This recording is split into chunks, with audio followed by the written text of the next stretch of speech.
cop out, to groove. The psychedelic jackets on the record albums have their own hidden messages. A special question. We don't want you to smoke genetically modified ganja. We want you to smoke the real thing. We want you to smoke the natural herb. Some call it marijuana, some call it sensimedia, some call it lamb's bread, and some people call it ganja. Welcome to another edition of the Adam Dunn Show. I am your host, Adam Dunn, and I have in the studio, big treat, the kids here, first of all. Hey! So you know the sound's going to be It's going to be on point, no echo, no... lace. Oh, look at that. Where? I hear it. Where is that, dude? Is that your phone? Is it? No. Oh, that's odd. See? I just gave you the big ups. You just let it play. Okay. No, that was my fault. But there's not going to be any echo. There's not going to be any repeating itself. Except for that. But that was my fault, so that's okay. Of course. If it's my fault, it's fine. As long as I know what it is, then it's... So the kid is here helping out on the wheels of steel, let's just call it. And in the studio, we have Sage Alman. Amdal. See, I just took a big dab. getting I just took a big dab and forgot about exactly what I'd learned. Terrible. From Sage Advice right now is one of the sites that you're holding down, right? Mm-hmm. Just about to be launched-ish. Are we going to want to take call-in guests or questions or anything like that? Should I set the Skype line Should up? set the Skype line up anyway, just in case, because they don't have anybody in the studio extra. So I'm sure Sage has got people out there listening that want to call in anyway. Because actually, according to Susan, people are chasing you around. So Apparently so. Well, we'll get to that in a second. So we have you in the studio, and I don't know. We never know. We got an empty chair, so there might be extra people rolling in. You never know. Right. You never know on this show. It's a party. Sometimes it turns into... Actually, we're on a Wednesday today, though, so we totally threw everybody off. This used to be my original day. Actually, back in the day, it was CD Wednesdays. That was my original days. Then we moved to Fridays, and because it became a party too much, So it was like kind of hard. It's weird in the midweek because we're trying to have a lively show, but then all of a sudden you're like, when it was done, you were like, dude, there's nothing to do now. But on Fridays, there's always something to do. That's right. Speaking of stuff to do, last weekend was the Indo Expo here in town, and that was really successful. I was amazed. It was. I was thinking you might have been coming for that. No, But actually, I know, and you were just a that few would have been days- nice. I found out from my friends who were having a booth down there about it, but Yeah, it's too bad you didn't get here a couple days earlier because it was actually really good, this one. And they had a whole CBD section. You would have liked this one because it was a real mixture between, industry obvious stuff like all the lighting and nutrients and things like that. But then there was a whole wing devoted to CBD and to hemp in general and products. And it was good because they have these little breakout rooms instead of it being in a big area. So Right. it's a little more intimate. And then, they had infused coffee and they had infused pretty much everything you could, all the salves and kind of different farms here in Colorado that were producing their own. So it's kind of cool because it's really like they're showcasing whatever they did last year. that's fantastic. And I'm sure you're up to date with all the hemp that's going out here because it's been happening. It's a little pseudo hemp, I call it, because it's all mostly CBD grown Right. for flower and grown for cannabinoids, and a lot of them were just harvested early if you just timed it right. You know what I mean? And literally, we were doing a CBD panel, and a friend of ours, Dave Bonvillain from Elite Genetics, he had mentioned that he asked straight up, so if we harvest and it stays within this profile of 0.3% THC, and doesn't matter about the CBD side, as long as I keep that THC in check, it doesn't matter what strain, because there's a lot of strains out there that are pretty damn tasty, and you would hardly notice a difference. You know what I mean? But if you let it go longer, you're going to hit that 1.1%, which is kind of a much better threshold, in my opinion. And the whole harvesting thing it's a whole another bag of worms, because basically people are so caught up on this particular strain's effects, but they don't realize harvest time is essential and also doing similar effects. Well, it's kind of cool too, because if you think about it, every plant being its own individual factory developing whatever products they develop on their own, which they all do. Some produce, CBG in certain quantities, or things that are really rare in other strains.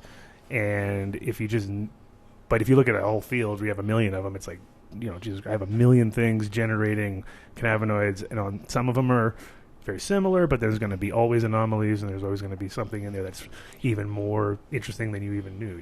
Yeah, well, also if you have an indica and you harvest it super early, you're not going to have that deep couch lock feeling than an indica that you let go for the full cycle. So. Well, yeah, and also, just jumping right into this, obviously. Doesn't matter. We don't have Mitch anymore. There's no form. The form is gone, kids. We're just straight into it. We used to use a timer, and we'd have shows planned out the day before, and then it just kind of realized that didn't. We just got off tangent too much. So. Yep. Yeah, the timer. Well, the timer was cool. It was cool. It was cool, and it moved the show along.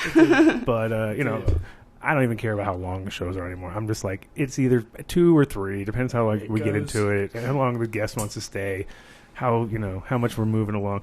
But yeah, from just this. Let's go back to that show. It will have some sort of continuity. Let me have a minor amount of continuity. But at the Indo Expo, there was also the biggest interest I saw was now it's all processing. Now it's everybody's.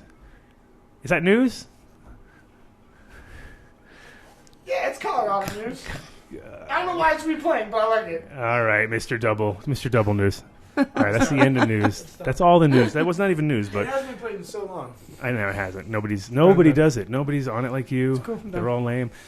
But no, it's interesting now because we have grown a shitload of hemp here, and nobody knows what the fuck to do with half of it, and that's the big issue. It's processing on any scale. It hasn't really been even realized to a point. I mean, there are people who are making oil on some pretty large scale, and they're able to get it to a lot of other people who can turn it into product, which is great. That's kind of a nice, that's what should happen.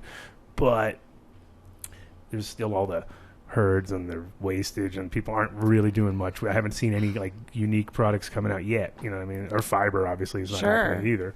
But it's gonna, and that's the cool part. Is this show kind of showed you that there's so many people out there doing their own little R&D. Absolutely. And it's pretty interesting. It's a renaissance of cannabis where we had never had tonnage before in America like we have now. You know what I mean? Now everything's scaled ridiculous. So you're based out of Washington, right? Yes, Washington State. And what's what city or closest there? What's your own? Oh, I'm over in Cowlitz County. Cowlitz. Mm-hmm. A lot of is there hemp going on there at all in the legislature, no, or did it happen? Did they get that into any other? I haven't bills? really seen a lot of that being out there right now. Right now, what I see is a lot of the 502 recreational grows that are going large on. scale, tier 2 or whatever they call it. Right. We have a few farms in Longview that I've driven by. You always smell them at certain times of the day. So right.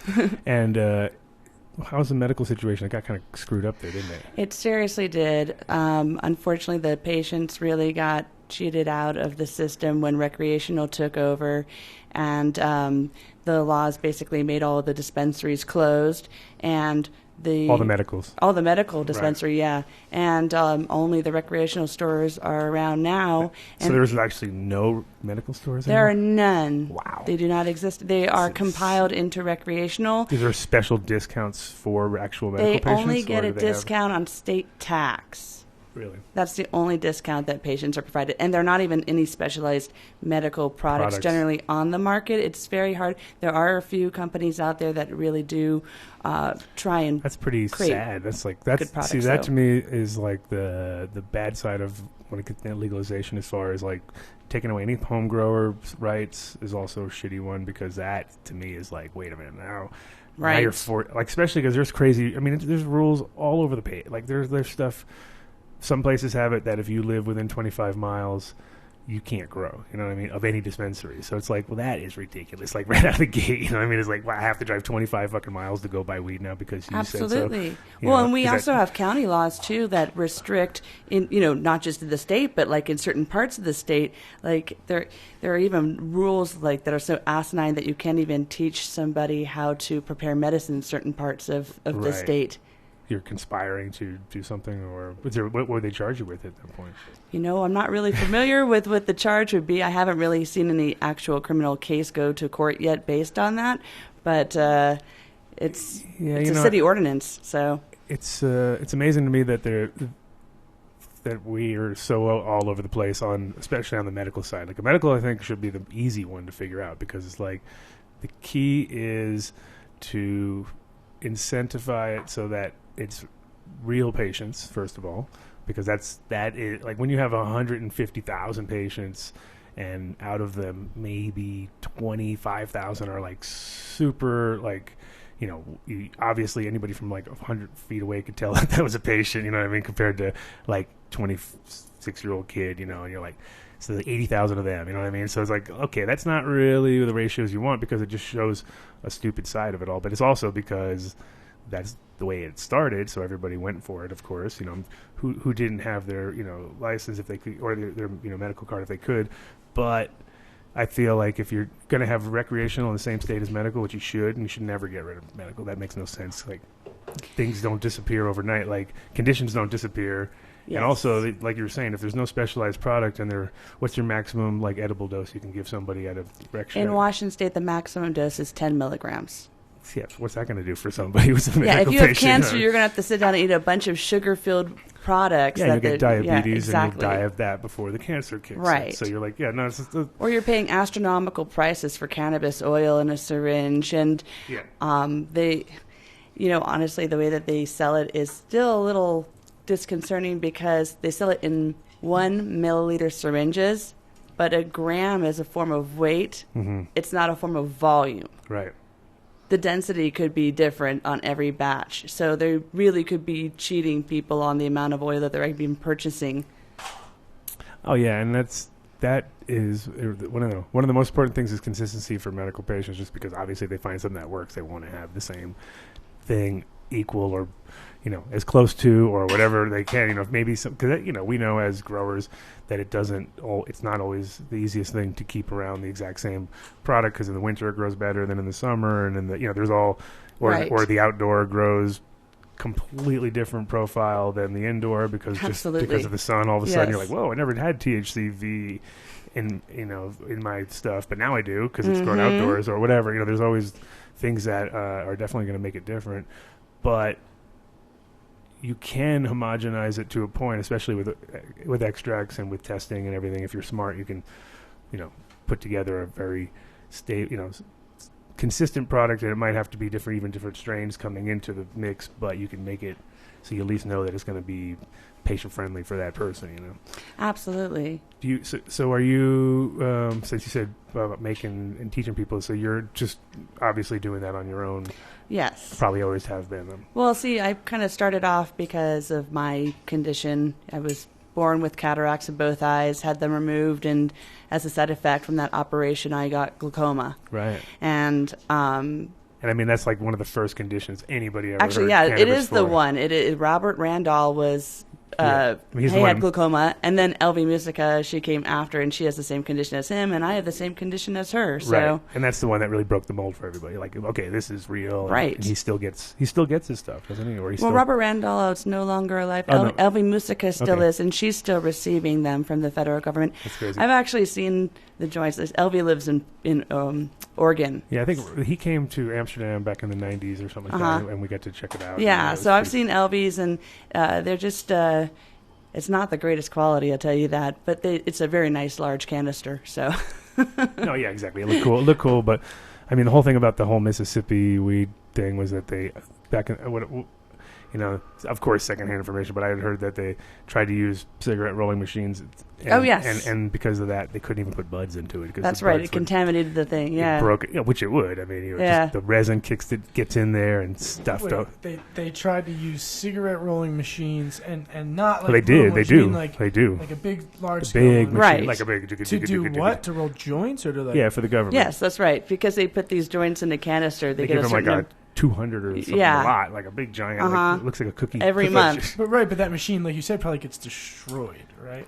Oh, think about all the sap and everything and the cannabis, and just stick that right up. For a plant. So they grow it all leaf. They just put leaf in it. Is what that kind of That's hurt. true. Yeah. Yes, it is only like 3% THC weed. So, yeah.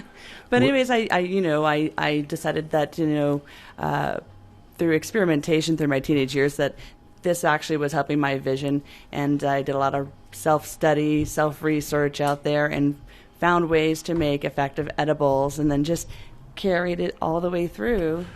And were the edibles more working better for you than smoking, or because were smoking more quicker acting and actually easier to kind of judge that you actually? They work a lot better because smoking effects only last for 2 hours, right, while edibles can last for 6 to 8 hours. Ooh, yeah.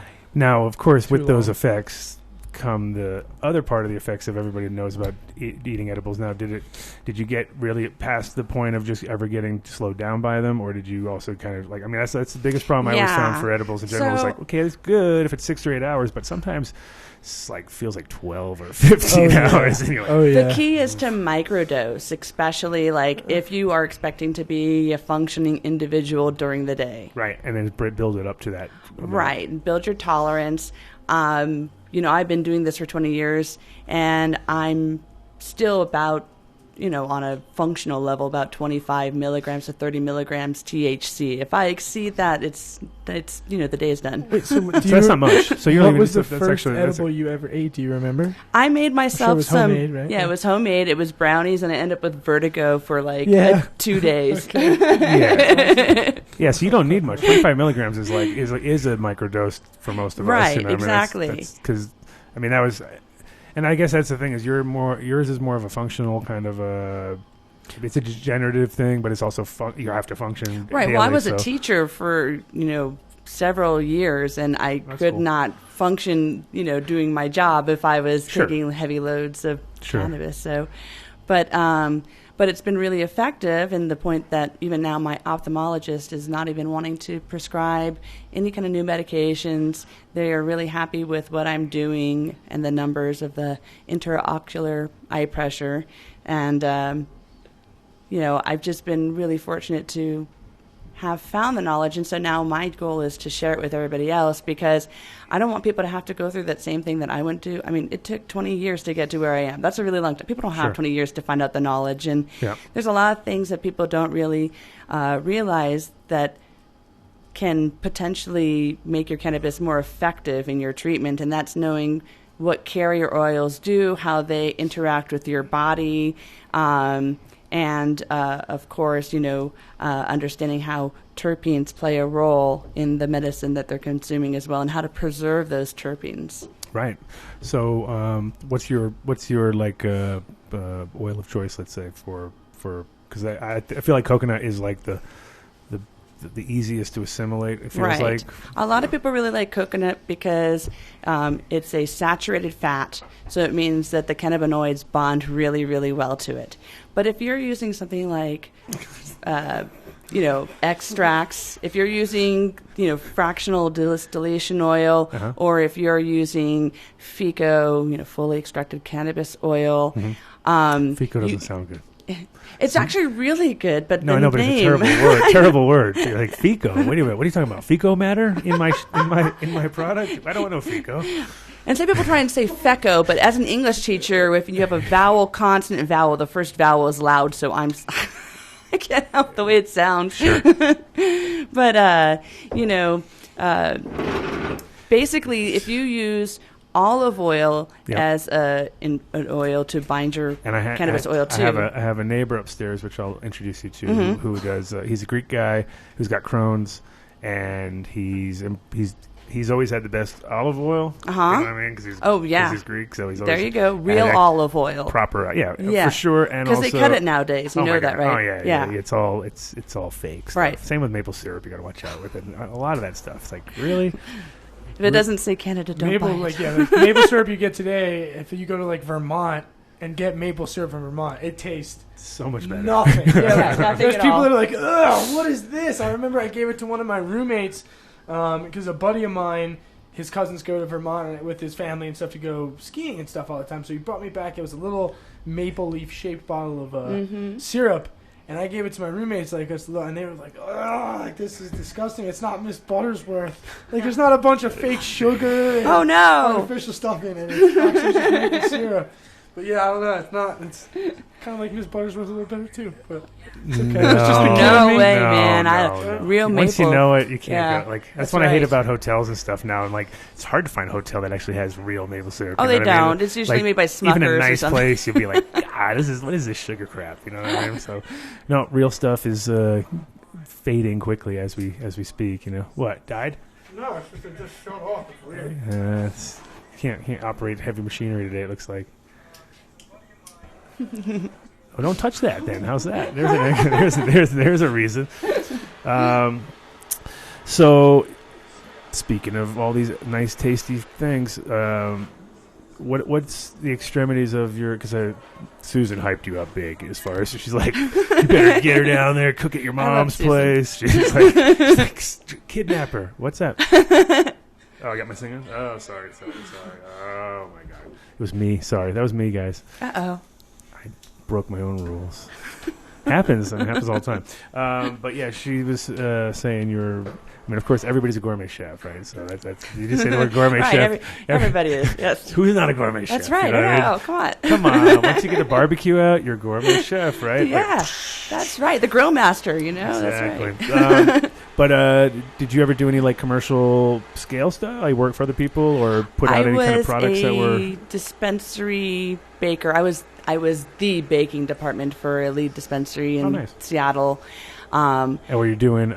Is it all medicated, or were you doing? It was all medicated edibles. Okay, so- They had their own product line, but then I, of course, came in with my own inventions and stuff like that and started incorporating them. Yeah. Can I ask what dispensary? It was called New Millennium. Oh, that's funny. That's the name of one of our sponsors. I know. What if But I don't know if it's the same one, but it could be. No, it's not. Our guys are here from Colorado, but so were you baking like like the classic brownies and things like that, or were you going a little bit more savories? Do you do any savories or anything like that? I did. That's what I always like. I like when people do more. Sure. No, we didn't really do too much savories at that time. It was a pretty new market. I incorporated a lot of cheesecake products and let's see what else. Caramels are one of my favorites. They can be potent, that's for sure. Oh, certain things really work well. You know, to this day, the strongest thing I've ever had was a cannabis milk. You know, which was like totally caught me by surprise. Somebody was like gave me like a thimbleful, and I was like, what? And I was like, I took it, and then I was like, give me another one. And they're like, well, you might not want to, and I did, and it was like 10 minutes later, I was done. I was like, I couldn't believe how fast it hit me. It was like that's crazy. The lipids and the fats and the milk. It was really, bonding. it was super fast. It was like I lost the power of speech within 10 minutes. It was my! I was like, oh no, not the power of speech. You know what I mean? Then it was like started walking a little sideways, and I was like, went home, and I was done. Yeah, it was crazy. Yeah, but what year was that? What years were you working in the dispensary? Oh gosh, let's see. And this is like one of the first ones that opened up over there, or was it like? No, it wasn't. I don't think it was one of the first ones, because medical had been around for some time. I think. Let's see. And were you growing at the time I think it was too? like or? 2010-ish. No, I wasn't growing at the time. I had friends who grew, and I would network with them because they would throw away their leaves and their trim and stuff like that. But there's always a waste stream from somebody that's worth something to somebody else. You know what I mean? It's funny because that's when you actually start to. Let me put this fire out here. That's when you actually start to decide, like how much of a medical patient you actually are. Right. Because if you're a real medical patient that needs this shit, you're not going to let anything go to waste. No, like nothing. With my personal thing, when I grow, I don't waste anything. I mean, nothing. The stems, the fan leaves, the roots, the flowers, now, everything. Are you is trying used. to get CBDs out of the roots, or what are you trying to do with that? Yeah, there are cannabinoids that lie in the root. Not generally THC. No, there is not. some CBD Not that's much, in though. there, but not very much. Pretty negligible. Huh? No. What else are you getting out of there?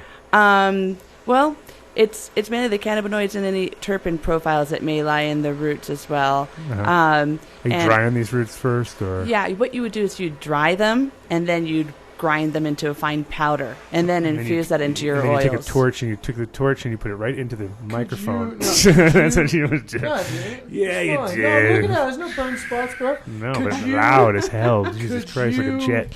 Then essentially take that fine powder and run it through an extraction machine.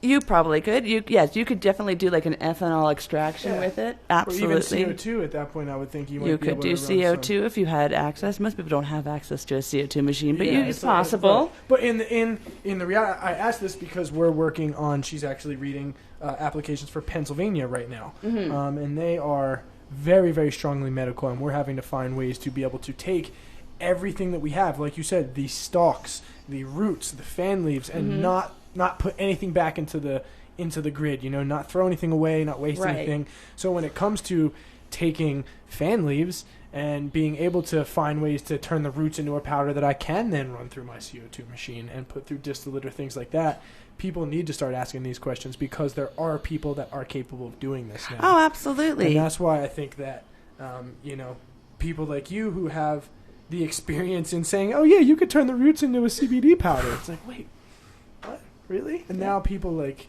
extraction artists and people like me are able to then say, well, I can extract that. If it's in there, you can take it out. It's awesome. Yeah. Yeah, and some plants are like, it's a shame when you look at the roots because you're like, damn, these are some beauties right here. You know what I mean? And then there's others, I wouldn't waste my time. You know what I mean? Sure. It just depends on the strain, but some strains are just throw out like. Well, and here's the other thing. It's like people Nuts. grow from seed, and then they find out that they have a male, so they pull it and they throw it away. Yep. They don't realize that there are more cannabinoids in a male flower than there are in a female's fan leaves. Really? So everybody, do not throw away your male plants. Juice them, or make a Right. oil or butter with them. Yeah, it's good. Yeah, especially if they caught you, if they came up like, oh my god. Usually, you Late catch one. them right when they start to flower. You check the pre-flower Yes. and kind of see. So, but yeah, at that point, So speaking of juicing, you have a lot of experience with it. I Obviously. love it. Yeah. Yeah. It's one of those.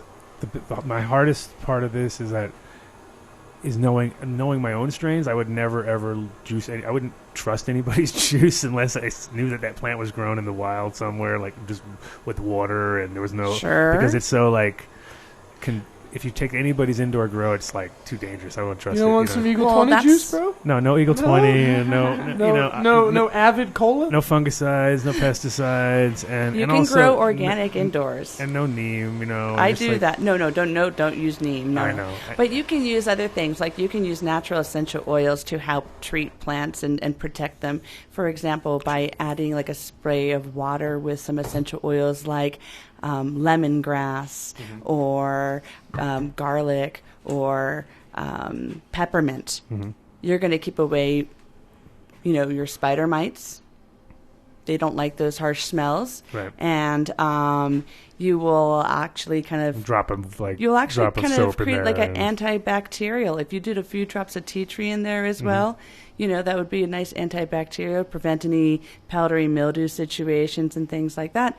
And the great thing about essential That's oils. a surfactant also in itself, or What was that? would that be like a surfactant, like putting soap like in there same, You or c- would you drop some? I actually Dr. put a Bronner's little in it? bit of olive oil in there to help kind of stick it on. Okay, olive oil. Yeah, like a teaspoon of olive oil in a Per liter gallon? bottle of Or water. for a liter even. Okay, Yeah, not too much. You don't need it that much, but Yeah. just give it a good shake before you spray. like neem, same problem. Like I gotta keep shaking while I'm spraying, or else it doesn't. Rather use olive oil, though. Neem makes me... Neem Ah, Yeah. smells throw up. really bad to me. Neem, it's just like whenever you get like even a little tiny bit in your mouth, it's just like like it's like you're Well, like okay. you would be surprised to hear that they actually have neem toothpaste. Oh, I know. I've had Yeah. it. And the toothpaste it doesn't taste bad because No. it doesn't taste like neem, like the neem that we're using for the plants. But Oh, you smell it for days. Like, I won't work with it. I used to. It's horrible. It's like kimchi kind of smell. It's like a little weird. Some people love it. Some people, I don't know.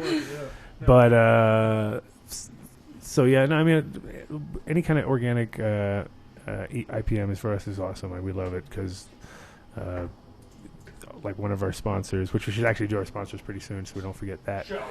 Shout outs. They pay the bills. One of our sponsors is Build a Soil, and they have a really good. Check out their website at one point, but they've got some great products, and it's like, yeah, let's do it. Let's jump up on it. Get on it, boy. You gonna?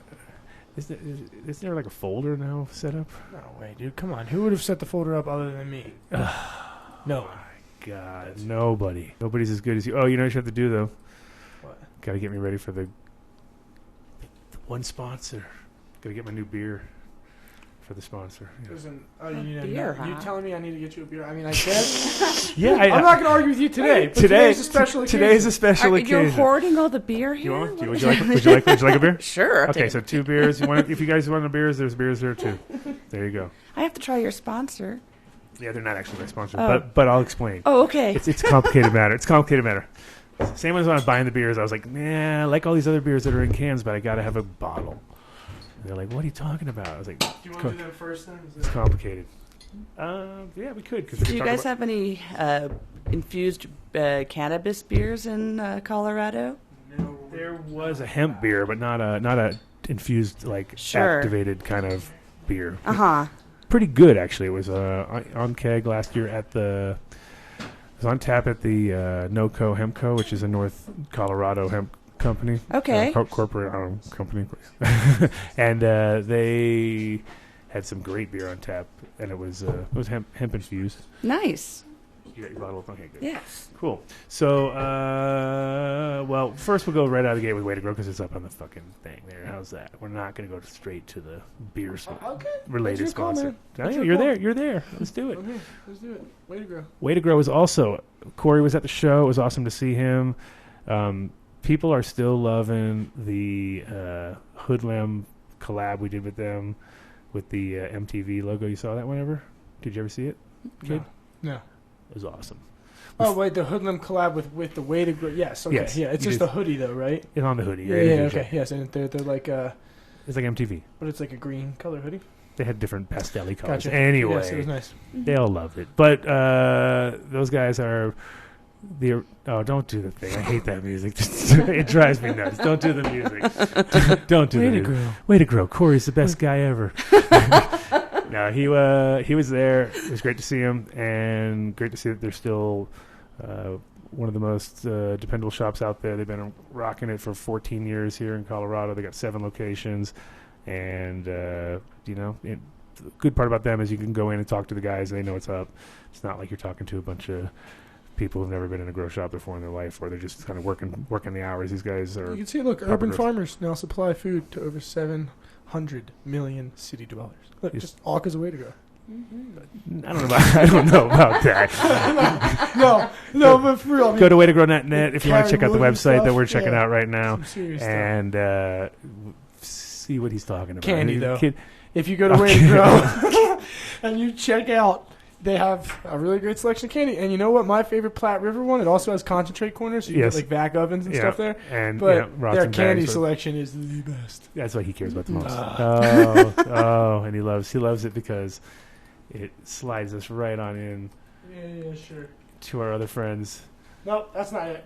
at That's not it. that is not them. That's them now. Oh my God, you don't know where you're. There you are. Our buddies over at Growstone. You ever use Growstone, Sage? I haven't. You ever heard of Growstone?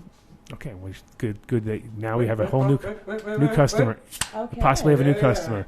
So It's the glass bottles that. it's made out of 100% recycled plastic bottles, and it Wow. replaces your perlite, very and it doesn't interesting. break down.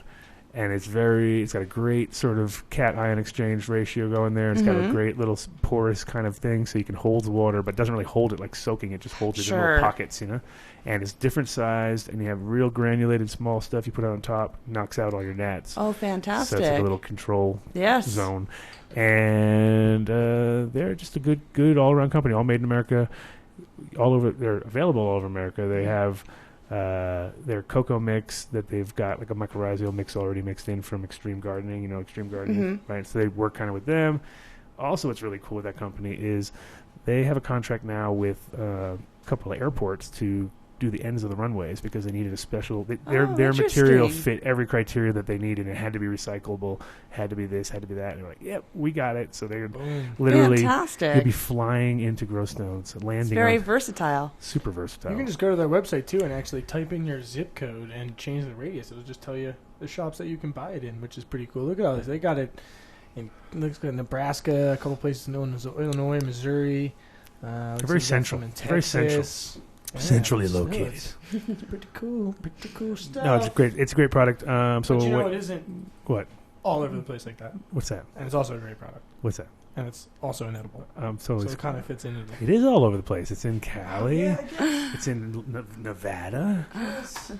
And it's not candy because it is an edible. Oh, yeah, I can't It's not fun. They're popping pieces. You see, I am 21 years old. I don't eat candy anymore. I eat edibles. Edible foods. But the great part about their products, Incredibles, is that they label everything so you don't question whether there's 10 milligrams that or is 25 milligrams in there or It's 50 good. milligrams. Precise So, dosing. so every time you open up the bar, it's not like it's just who knows? Now you don't know. You open up 4 bars. One was a 500 milligram. One was a 150. You don't know. You're like, Even if it melts, because it says it on the packaging, like 10 milligram pieces. So even if it melts and it loses that it won't 10 melt. milligram, And you would not I get don't to know. never let it get to that point.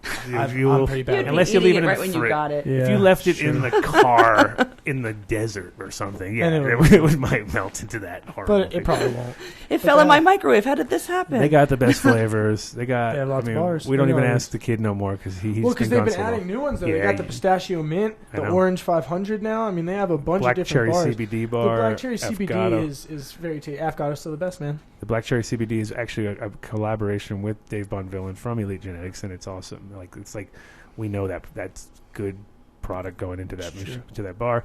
They got all these new ones. Orange 100, never heard of that. I haven't tried it What? yet. It's just, We gotta- just tangerine oil and Oh, chocolate. don't say just. You don't even know. You have to try it before you The can pistachio start to mint say stuff's really just. good. Afghato's rock. They have these with popping bits. I can't say pop rocks either. You know? I can't say pop rocks. There you go. I just said it. But anyway, Celebratory popping red bits. and white Okay. And that's their bits. firecracker bar. They use every 4th of July and New Year's. They pop them out there. So good. Very nice. They're very good. I love Incredibles.com for their. Yep. Check out the website. You can buy and if you live in any state, you can go buy I Love Incredibles gear and stuff. So support Incredibles even if you live in Ishpeming, Michigan. Just pick some up, Ishpeming, and just grab a shirt and support Incredibles in your local area. There you go. Something like that. Oh, you're making up some shit. That was cross. You're getting us a big, huge trouble right now. New Millennium. These are not your guys. Okay. New Millennium. They are our guys, though.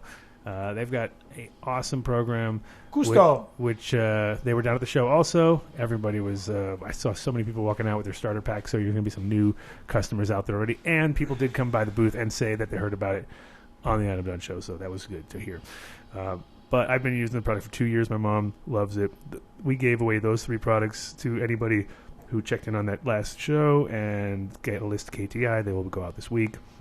So you got the Decision, Ruby Fulvic, and the Winter Frost. Those 3 products are standalone on their own, really great products, but in the lineup, killer because they just nail everything. Like the Decision is literally when you decide that you're going to go from veg to flowers. You hit them with the Decision, nothing else except Decision, and the other product, Ruby Full. Can't say the word fulvic because technically in the industry can't say fulvic anymore either. I don't know. There's all this fucking shit now. It's like so much bullshit in this thing. I can't say that. But anyway, it's in there. And the Winter Frost is a finishing agent. So when you same deal, you're deciding to finish. You hit them with the Winter Frost. You got about another 2 weeks then to flush, and you're good to go. That is, but there are also another 6 products, I believe, from them. Yeah, and all products over here. and they are again used in conjunction. You're only using 4 pieces at any given moment, so you're never using all of them at the same time. Really, really fairly priced too. I mean, a $1.84 for 5 gallon. That's not too bad. Yeah, it's not too super bad. crazy priced, and a lot of guys who are doing big operations here in Colorado have been moving over to their stuff just because they've been having real. It is it's nice to be able to do your own mix, but when you're got 10 different guys in the garden, you got to kind of have it on a schedule, and they got to follow it, and you got to make sure one guy doesn't tell you he did this and he didn't do that. And especially in organics, it gets real out of control. You almost need one person to do it all because there's so much pre-planning going on that no one else can come in and understand what the hell happened if you weren't there when you did the mix and you know exactly Right. what's going on. So this is kind of like more plug and play for people who are doing any kind of even small gardens, but also with scale too, which is nice. New Millennium, was it New Millennium Nutrients? It is newmillenniumnutrients.com. There you Yes. go. Hey, make sure you get Nutrients. nutrients with an S. God. Yes. One is a And- little bit easier. It's not as easy to remember as the next one, though. Because the next one's the easiest thing to remember. They were also at the Indo Expo this week, but Everybody was there. it's a little bit easier to remember. Those Who, guys. who is this? I don't. Oh, Seeds here now. Come on. Seeds here now. Seeds here now. Seeds here now. They were killing it. They actually sponsored all the seminars that were over there from us, from the breeders. I still And- owe him money, too. I got to pay him. Yeah, you Feel better. bad. Now you really feel bad because you said on the air you better pay him. Now you're I got you, obligated. James Bean. But their booth was just packed out the whole time. I couldn't believe how busy it was looking, and it's great to see. They have literally about, I think they have 30 breeders now, or more, 35 or something like that, and they're just adding to not adding a new breeder every day, but definitely adding quality breeders, and they're all American based, which is cool because 5 years ago these people were all just really like you had to know them from a friend of a friend. There was nobody putting things online, hardly. A few people, but for the most part, most of these guys were. 35 different breeders he has on his website. I told right you, that's what I'm saying. Wow. 35, he's killing now. it. That's a lot. All sorts of specials. I don't know. I didn't really see today. If he sends me a thing in the minute, I'll definitely do it at the end of the show. Probably it's there. I just can't see it because now I'm looking at 5 things. But he is at seedsherenow.com for any kind of the quickest service, which is cool, and also totally guarantees all those 35 breeders. Doesn't give a shit if you got a problem with any of those breeders packs. He'll replace them, which is that's the right thing to do because we want people to get quality genetics, and sometimes it's just bad luck of the draw. I mean, it's living material. You're trying to hand people something alive. You don't know what they do with it. So can't really blame them. Can't really Right. blame. It just Sometimes seeds just don't pop. yeah. There's times, and there's people who overlove shit and kill it. There's people who Or they didn't underlove. test their pH. Yeah. That's a big one, too. Sure, and they and also sometimes you get situations where it's like they pop, but they come to a certain point, and I've had plenty of people over the years. Oh, we came up and then it did this and it fell over, so you really don't know what's went on at that point because usually when they pop, they just go. You know what I mean? It's like so. There's a lot of Sometimes a little seed casing gets stuck on the sprout and it won't quite come off. And yeah. You got to get in there and Yeah. manhandle that thing that's a little right. bit. Surgery time. But Seeds Here Now will guarantee all those seeds and replace them for you, which is awesome. And they're at every. He's out of Oregon too, so he's in Grants Pass originally, him personally, but they do every show in that Northwest. So if there's a show close to you, any I kind of, probably seen them if they were last year at CannaCon. I will make sure you guys link up next time Yeah. so you can get yourself some good seeds from those guys, and keep the medicine rolling. Next we got. Really? Come on, kid! You don't remember? Still more? Come on, kid! You're out of can't the possibly. loop. I'm trying to Build a think. soil, possibly. yeah, What about yeah. him? Don't Sorry, mess up. Jeremy. Jesus Christ! Our buddies All over right. at Build a Soil. These guys. Now, see, this is the guy that I think you need to keep an eye on because you can order all this stuff online. Obviously, with soil, it's a little bit ridiculous. You don't want to get like 20 yards sent to you through the mail. Might not work out, but he will deliver. Pretty much anywhere too. He's going to go on a truck, obviously, but. They have small batch artesian soil mixes. They also have any and all amendments you can imagine, plus great IPM program stuff and the hard to find stuff like aloe vera, like dehydrated aloe vera powder. You know what I mean? Mm-hmm. It's hard. You don't go to your normal grow shop and get it, but he's got that and coconut and all these. Great. And so, literally, like when you look at his stuff, you're like, dude, I could survive in the grow room if I had to. Cause I'd just be drinking the coconut. I'd be like, well, I got coconut water over here. Something, you know what I mean? But you could live off this stuff because it's really like, food. Yes. Food grade stuff. Also the Grokashi and Oh, yes. all those Kashi. products. Gladimus Coots sort of, I don't know if you know his little mix, his top dressing mix that he's got. And just great. Pretty much with Jeremy, it's like he's already vetted everything through his stuff, and he does test grows. You can go online and see his test grows, and he's literally moved 3 times since he's sponsored the show because he just keeps getting bigger and bigger and bigger because he keeps getting more customers and it's all about, because really now there's plenty of people growing with salts and big grows and making kind of shitty weed, and it's like whatever, but the only way that I believe you can stand out as a bigger competitor without sheer numbers and money would be to have the best quality organic and be able to put that stamp on it, which there's only a few places that obviously can, even if you can't say the word organic because it's not official, whatever, and you don't want to get in trouble, because that's also a thing you should be careful of. You could definitely, as long as you know that it's got the, your stamp of approval and it's been cut the least amount of corners and you've got the, just good inputs, right? Then everything should be fine. It's like cooking again. Like exactly. If you go to an Italian restaurant, they have canned tomatoes. You're like, what the fuck? What's going on here? You know what I mean? It's like, come on, you got to at least have fresh tomatoes. You got to at least have fresh garlic. And then all of a sudden, it's all great. You know what I mean? Because it's like, wow, that was easy. It really makes a difference. Fresh ingredients compared to canned and some squeeze tube of some basil squeeze tube or something. You know what I mean? It's never going to taste the same. You know what I mean? Look at that. And he's got the medicine press. Oh, man. Don't you feel that little guy. See? He's got rosin presses there. So he's got it from the simplest inputs to the out the end inputs there, I should tell us. Look at that little guy. Yes, that's how you started there right there. That was the start of your career. It's absurd. Didn't we have one more sponsor? I don't think so. What? Who? You don't have been here long enough. Who though? No. Let's see. No. New Millennium. Yeah. We got them all, dude. Boom. I'm gonna come up with one in a minute. Like, it's gonna be one that's not real though. They're Make all up a real. sponsor. There's no unreal sponsors. Boom. There's no unreal sponsors. I think that's You it. could advertise Krusty Pups or something. I don't know. Krusty Pups? Is that a local? Is that a local thing up here for a spot? No, it's just something from The Simpsons. It just sounds good. You could advertise fake, it. Fake advertising. I got slowly spread some fake news. That's right. We need some fake news. Alternative facts. That's right. Alternative facts. sponsors. Alternative sponsors. That's right. We need 2 of those every Alternative episode. sponsors. What does that even mean? It means we It's just a make fake them up. sponsor. Oh, just like Yeah, gotcha. Oh man, you're quick. Nope, nobody's complaining, so I guess we're good. No, everyone's actually saying that it sounds really good. So yeah, Not complaining about the sound. I'm saying complaining about their sponsorship not being sponsored. Yeah, because everyone's there. Because we said everybody. Everyone's happy. Well, I'm gonna get that on a piece of paper so next time we don't screw up. I didn't screw up. Just don't you tell.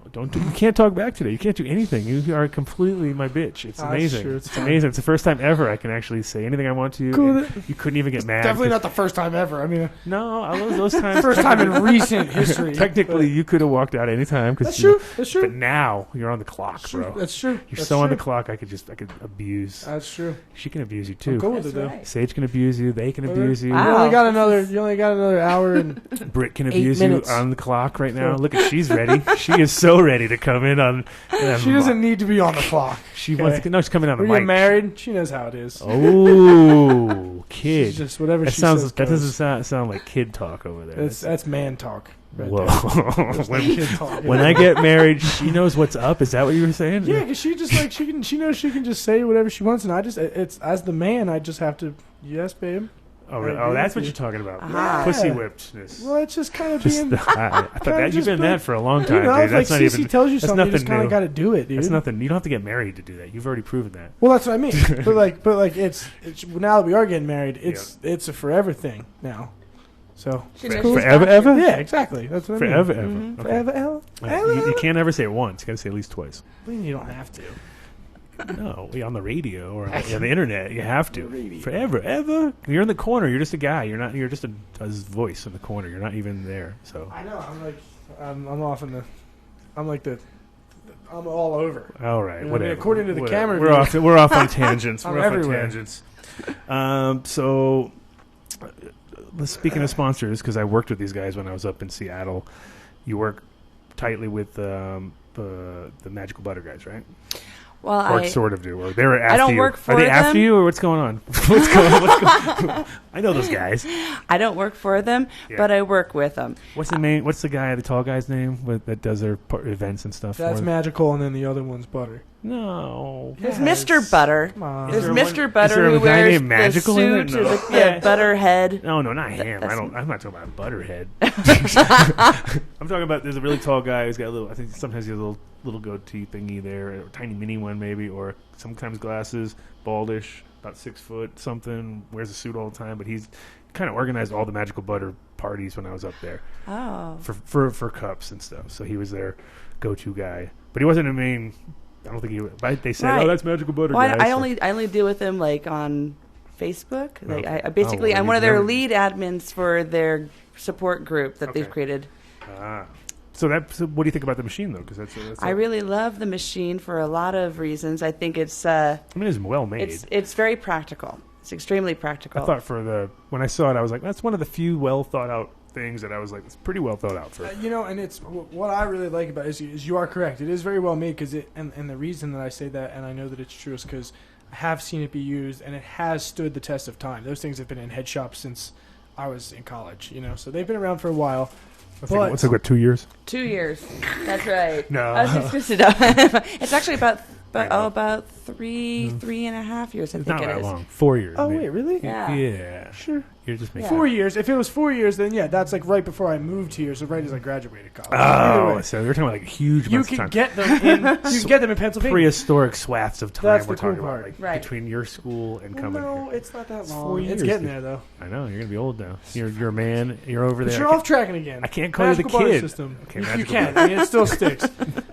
Hey kid. But anyway, All right, so yeah, the magical it's pretty, butter, you can though- get them all over. That's why. Here's my it's thing: pretty is cool. like how. So have you tweaked it a little bit, or what's? Because Well, yeah, I feel have like, my own methods. I feel like this.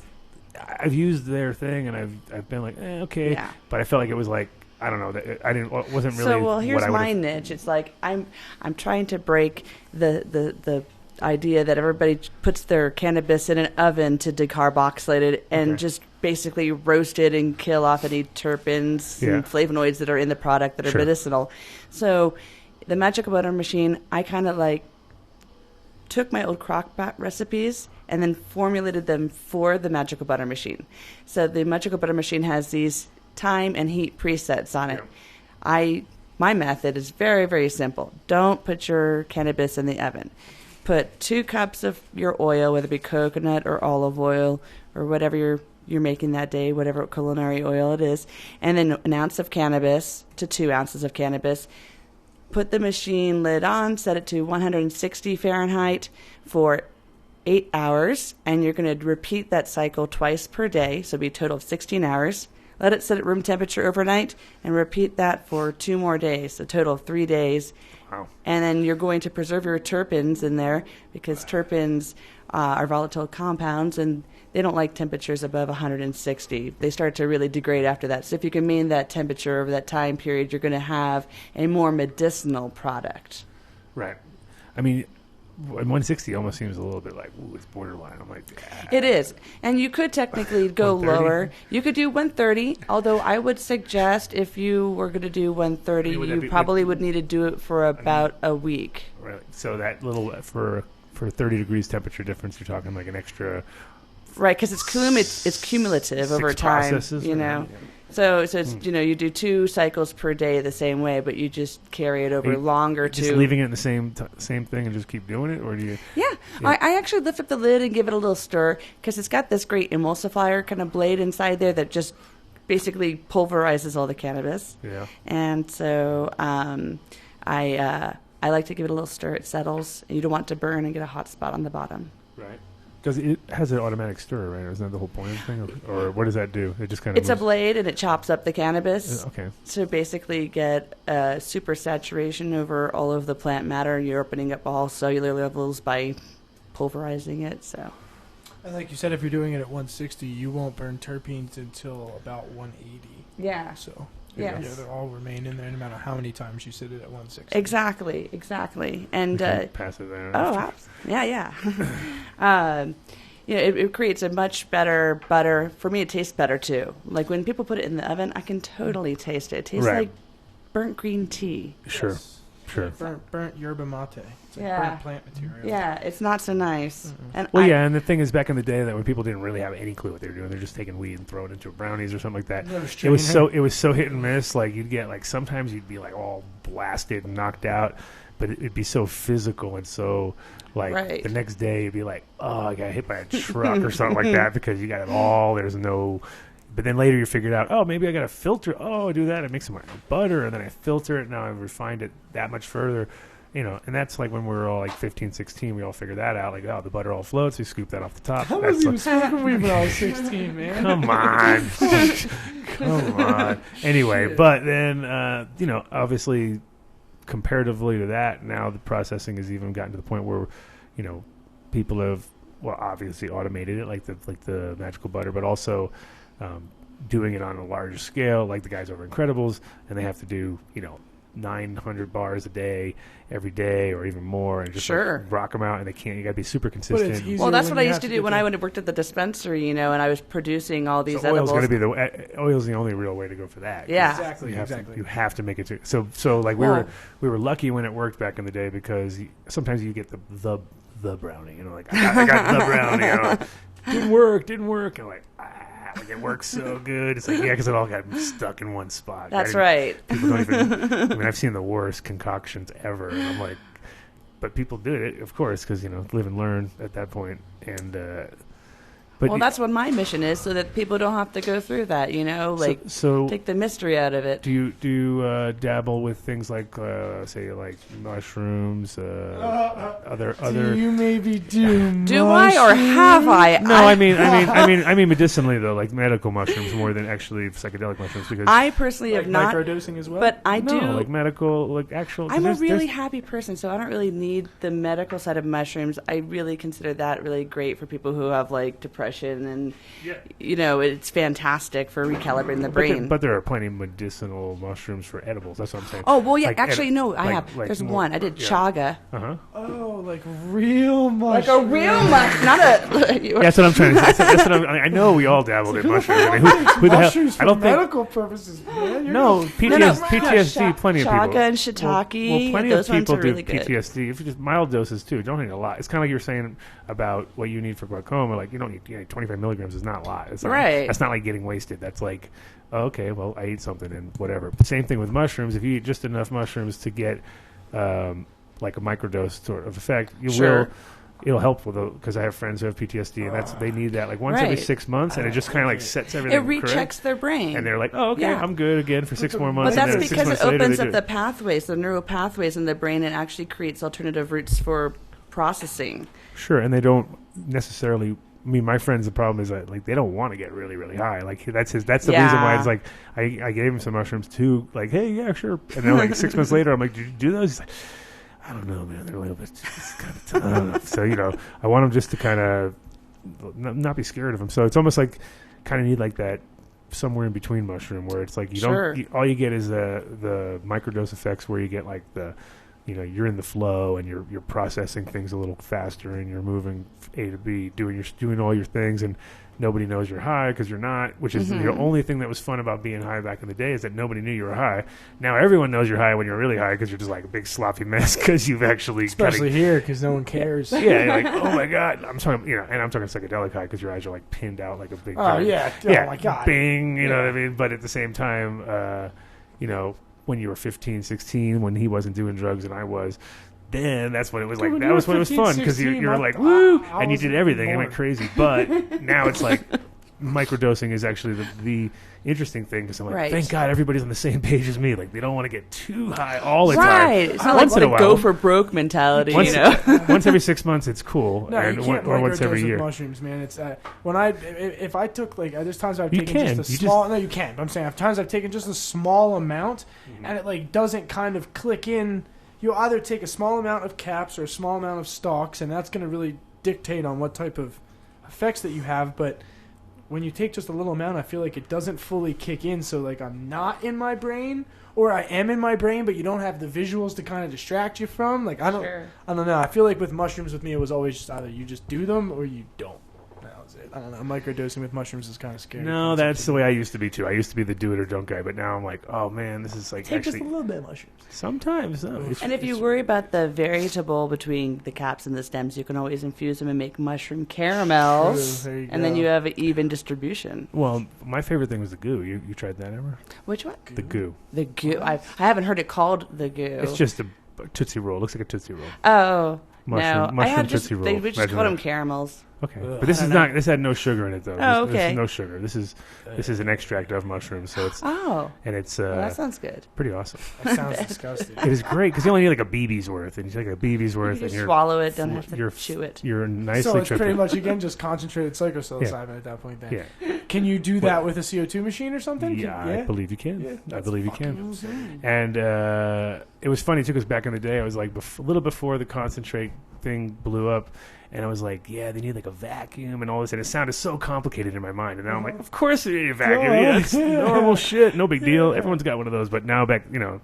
8 years ago or whatever, it was kind of like, What's a vacuum pump? Why would you need why that? would What you is that? like in a vacuum, like outer space? I have a vacuum. I could just Yeah, rig no. my carpet cleaner. And now everyone's got a lab, even the kid. Yeah, but my lab's not all fancy. I mean, Yours- it's fancy, but it's not all. It's not all yours. You can't- It's all rented. the lab is technically there, but the no, it's not like all fat. I can't have butane equipment and shit in there, so it's okay. Solving this only. Did you guys try the extract craft when Colby and them came down? The source? It's the closed loop vacuum. Yeah. Yeah. We so I know Ron Kolb really well, and he from Sensi Magazine, and Uh-huh. he works with. Oh God, who's the guy who comes down and brings the source down to get your Colby? essentially to get your Oh, the alcohol source back? was here. Sorry, I'm so tripping on you. Yeah. The source. We had it here on the show. Yeah. Yeah, you mean that one? That one. That one. That one. Sponsored by Adam Dunn Show. You mean that one? That source? I saw him at the show, actually. He was Colby, right? Yeah, Colby. Yeah. Or Kobe? Kobe. Not Colby, because Colby was like Colby. It's COLBY. Is he an L? Yeah. Is an L guy? There is an L in there. There really is. I wasn't paying attention. I knew he was. Luckily, he had a name tag, so I would have totally forgot his name. I was like, dude, you're the guy, the thing. That guy. So you use that? Yeah. Oh, cool. That's Yeah. good. for your I do. ethanol, yeah. And do. you have for a while, or for just a very short time? Yeah, I've been using it for a few months now. Okay. And I make a lot of things. I make chamomile oil, lavender oil. Well, look at that. We got a double. Super convenient piece This of is like a machinery. back cross advertising show. Really, really. We've back crossed our We advertising. did it. We used the source with when they were. You use the source? Yeah, a couple times when they were Holy first. shit! Everyone's using the source. I use them all. I use the source. I use the green oil machine. I use the magical butter machine. I have friends who use the megahone. I haven't personally used that one, but it's very much like the green oil machine, the distilling function of it. It's really great that we even have products like these now that people can actually just kind of like take. Because I don't know, for me, like I'm visually impaired, so ethanol and like it's not explosive, but it's flammable. It's still not And fun. It's not the safest thing in the world. That's exactly. And so like the cooktop thing like always kind of made me really hesitant. So I kind of did it in the crock pot for a while, as well as using my crock pot to kind of vaporize off the alcohol. Sure. But ethanol is also like extremely expensive, and not everybody can afford it or even have really access to good ethanol. And with some of these machines, you can actually create your own. What would ethanol. you use for a starting source? What was your? My starting source? Yeah, for your ethanol. Usually, I would use Everclear. Okay, it Yeah. wasn't like you weren't grape. What is it? Grape. Well, you could just go Well, there's to like the- grappa. There's like you could do like vodka. Lots of I back in the day I used to use a French liquor called eau de vie. It's like stands for water of life, and it's basically a distilled alcohol from apples or other kinds of fruit essence and things like that, but extremely super strong. high potent, yeah. What is Super it, strong. 180 or something. Right. Yeah. Yeah. I mean, nowadays you can just go to the science store and buy a bottle of ethyl and Yeah, we had this Yeah, one. you can buy medical grade that. We had this Yeah. one that came from somewhere in the Caribbean, and it was like a rum, but it was super duper potent, and it was good for food stuff because it was rum, so Sure. you could take. It didn't kill you. It still killed you no matter what. But you could extract it of that, make a little spray bottle or whatever, and like it was like. like Fireball. Yeah, it was like an instant, like, well, that was interesting, you know what I mean? It's like bong hit in a sprayer, There basically, you is what it go. felt like, because You could do moonshine. I'm sure some people have. Oh yeah, we've fought through all sorts of nasty stuff. Well, what's interesting is you can get like your own. You can go to the brewing house, like the place where we buy all the brewing equipment, and they have. You ever seen for cleaning up alcohol, where you just sort of throw it in there and it just goes up and down, up and down. Right. By the time, like you put in it's 180, and it gets rid of that last tiny amount of water that's in there, and then it's really fucking like. Then it's super potent at that point. You know what I mean? So those are like $300. They're not that much. That's not that bad. Yeah, and it's just like a stainless steel thing, which just basically runs it up and runs it down, and as it's going up, it's kind of losing a tiny bit at a time, and it takes a while. It takes 24-hour process or whatever, but at the end of it all, you just repottle it, and all of a sudden you've lost X amount off the top of your bottle, but that's really the water that was left in there. And now when you pop the top off, that shit's kind of evaporating. It's more like rubbing alcohol quality at that point where you're like, holy shit, now it's potent. That's right, yeah. So with the Magical Butter guys, you've been like running their site or something? Running their sort of... I help out with the Facebook group, basically. How many members do they have? We have 20,000 now. Yeah, we just broke that marker. Nice. Yeah. So there's, like a couple of me, and a few other admins that are in the group. We basically all help as much as we can. We've basically veterans with the machine. We've got our own methods to how to do it and stuff like that. And so we assist them. And also, if people have a problem, they don't know who to contact for customer support, we, helped them with that. So. And what's and also just kind of reminded me right there. I don't know what you said, but all of a sudden I was like, ding! Oh yeah, remember. You were also working with I don't remember the name of the group. The Seeds for Life. What was the name of the group? Seeds for Deeds. Seeds for Deeds. Exactly. That's right. Yes, that's my good friends. Tell me about that, because I met the guy at the show with Susan for a minute. Gave him some seeds to make some deeds. Go make deeds. With that's these right. Seeds. Oh, it's a great. It's a charity. Tell us about the group. It's a charity, and basically, they basically help patients in need in any way that they can to make sure that they can get healed and feel better. And so basically it's a charity that they do, and it's randomly selected people who really need help. And is it just seeds, or they do other stuff too? They make cannabis oil. Okay, cool. They make a lot of things. And they're based where is he based in also Washington, or is it all over in Cali, or it is, let's see, trying to remember. I want to see either California or Oregon. I can't remember. I think he's California still. Okay. Yeah, he is. He's California. He's over, I believe, in the Humboldt-ish area. Okay, cool. North California. Yeah. So is it seedsfordeeds.com, or does he have a dot something else? I just didn't know the group is Seeds for Deeds. As far as I know, I don't know about a website, but could be one listed on there. So. Could be. So it was cool, and then they give seeds obviously to people who need them. They can grow them and absolutely obviously use the medicine. That's which right. Is awesome. Yes, they get some really great genetics and a lot of vets, right? Yes, a lot of vets, which is awesome. I mean, to me, that's like the most asinine thing, where you get like Colorado. Actually, I mean, I think they changed it, but in the beginning they were like, "Oh no, veterans with PTSD. That's not good for cannabis." Like, what? Are you fucking kidding me? That's like the most obvious. Like, honestly, those are the guys you want to let them smoke weed. They're gonna smoke weed already. They already are smoking weed. They're not gonna not smoke weed. Yeah, well, it's hard because it's like it's mostly medical. They have these pain contracts, that block them from doing anything too, and they can't get access to the medicine because if they want any other treatment, they're getting their blood tested, and if they have THC, they're like, you can't I know, and that's the thing is, my dad was a vet too, so I was like, I don't think it's ever been good going, getting vet care or whatever, and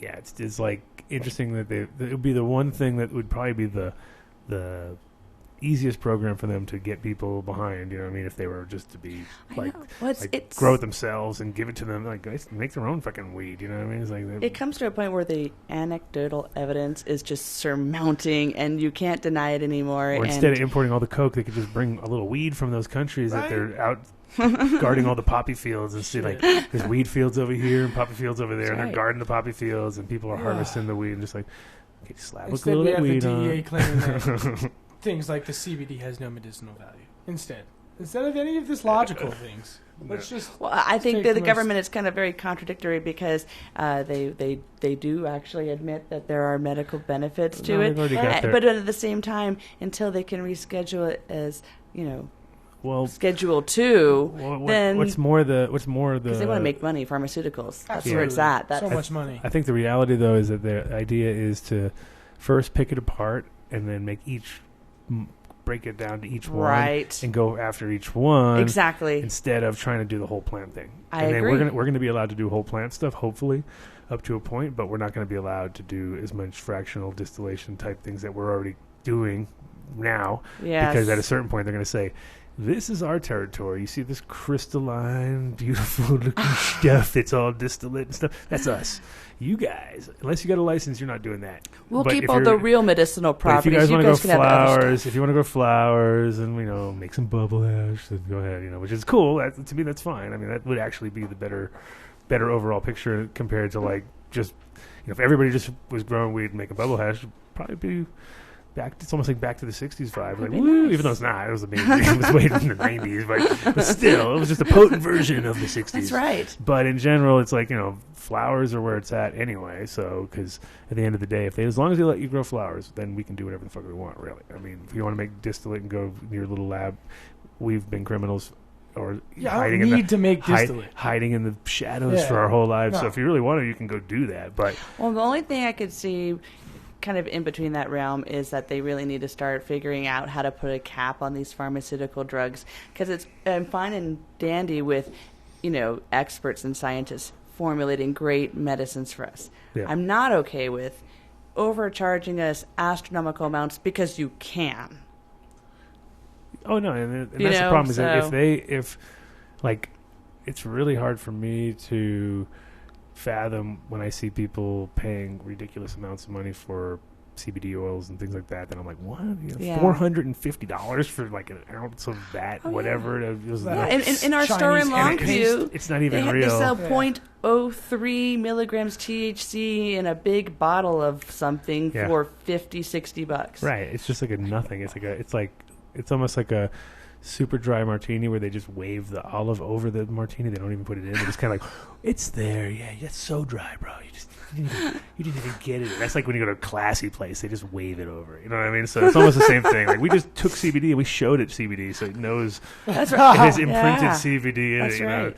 It's about that low. It's like 0.00000 whatever. Chinese Yeah. head paste. It's Yeah. terrible. So there's products like that were out there, and obviously the cool part is that people hopefully kind of vet these companies and talk enough about them, and they can't stop the wave of people talking shit about them, and then they go out of business quick. Because it happens at almost every trade show. I see a big, nice booth, and they got all this really well packaged shit, and I'm like, well, what's all this from? And then I look into the company and find out, they're total bullshit. You know what I mean? It's And like, that's it. So here's how. And I'm not going to drop names because no, you can't. they're friends of mine, and I Because you don't. can't. It's getting But there's more. there's people that there's certain people that I know that they get their CBD from Europe, and Europe. they get their Where's CBD that? tests from Europe, and they say, oh, it comes back, and the test results are 99% TA or CBD and no THC, and I still have to ask them well, have you been to their lab?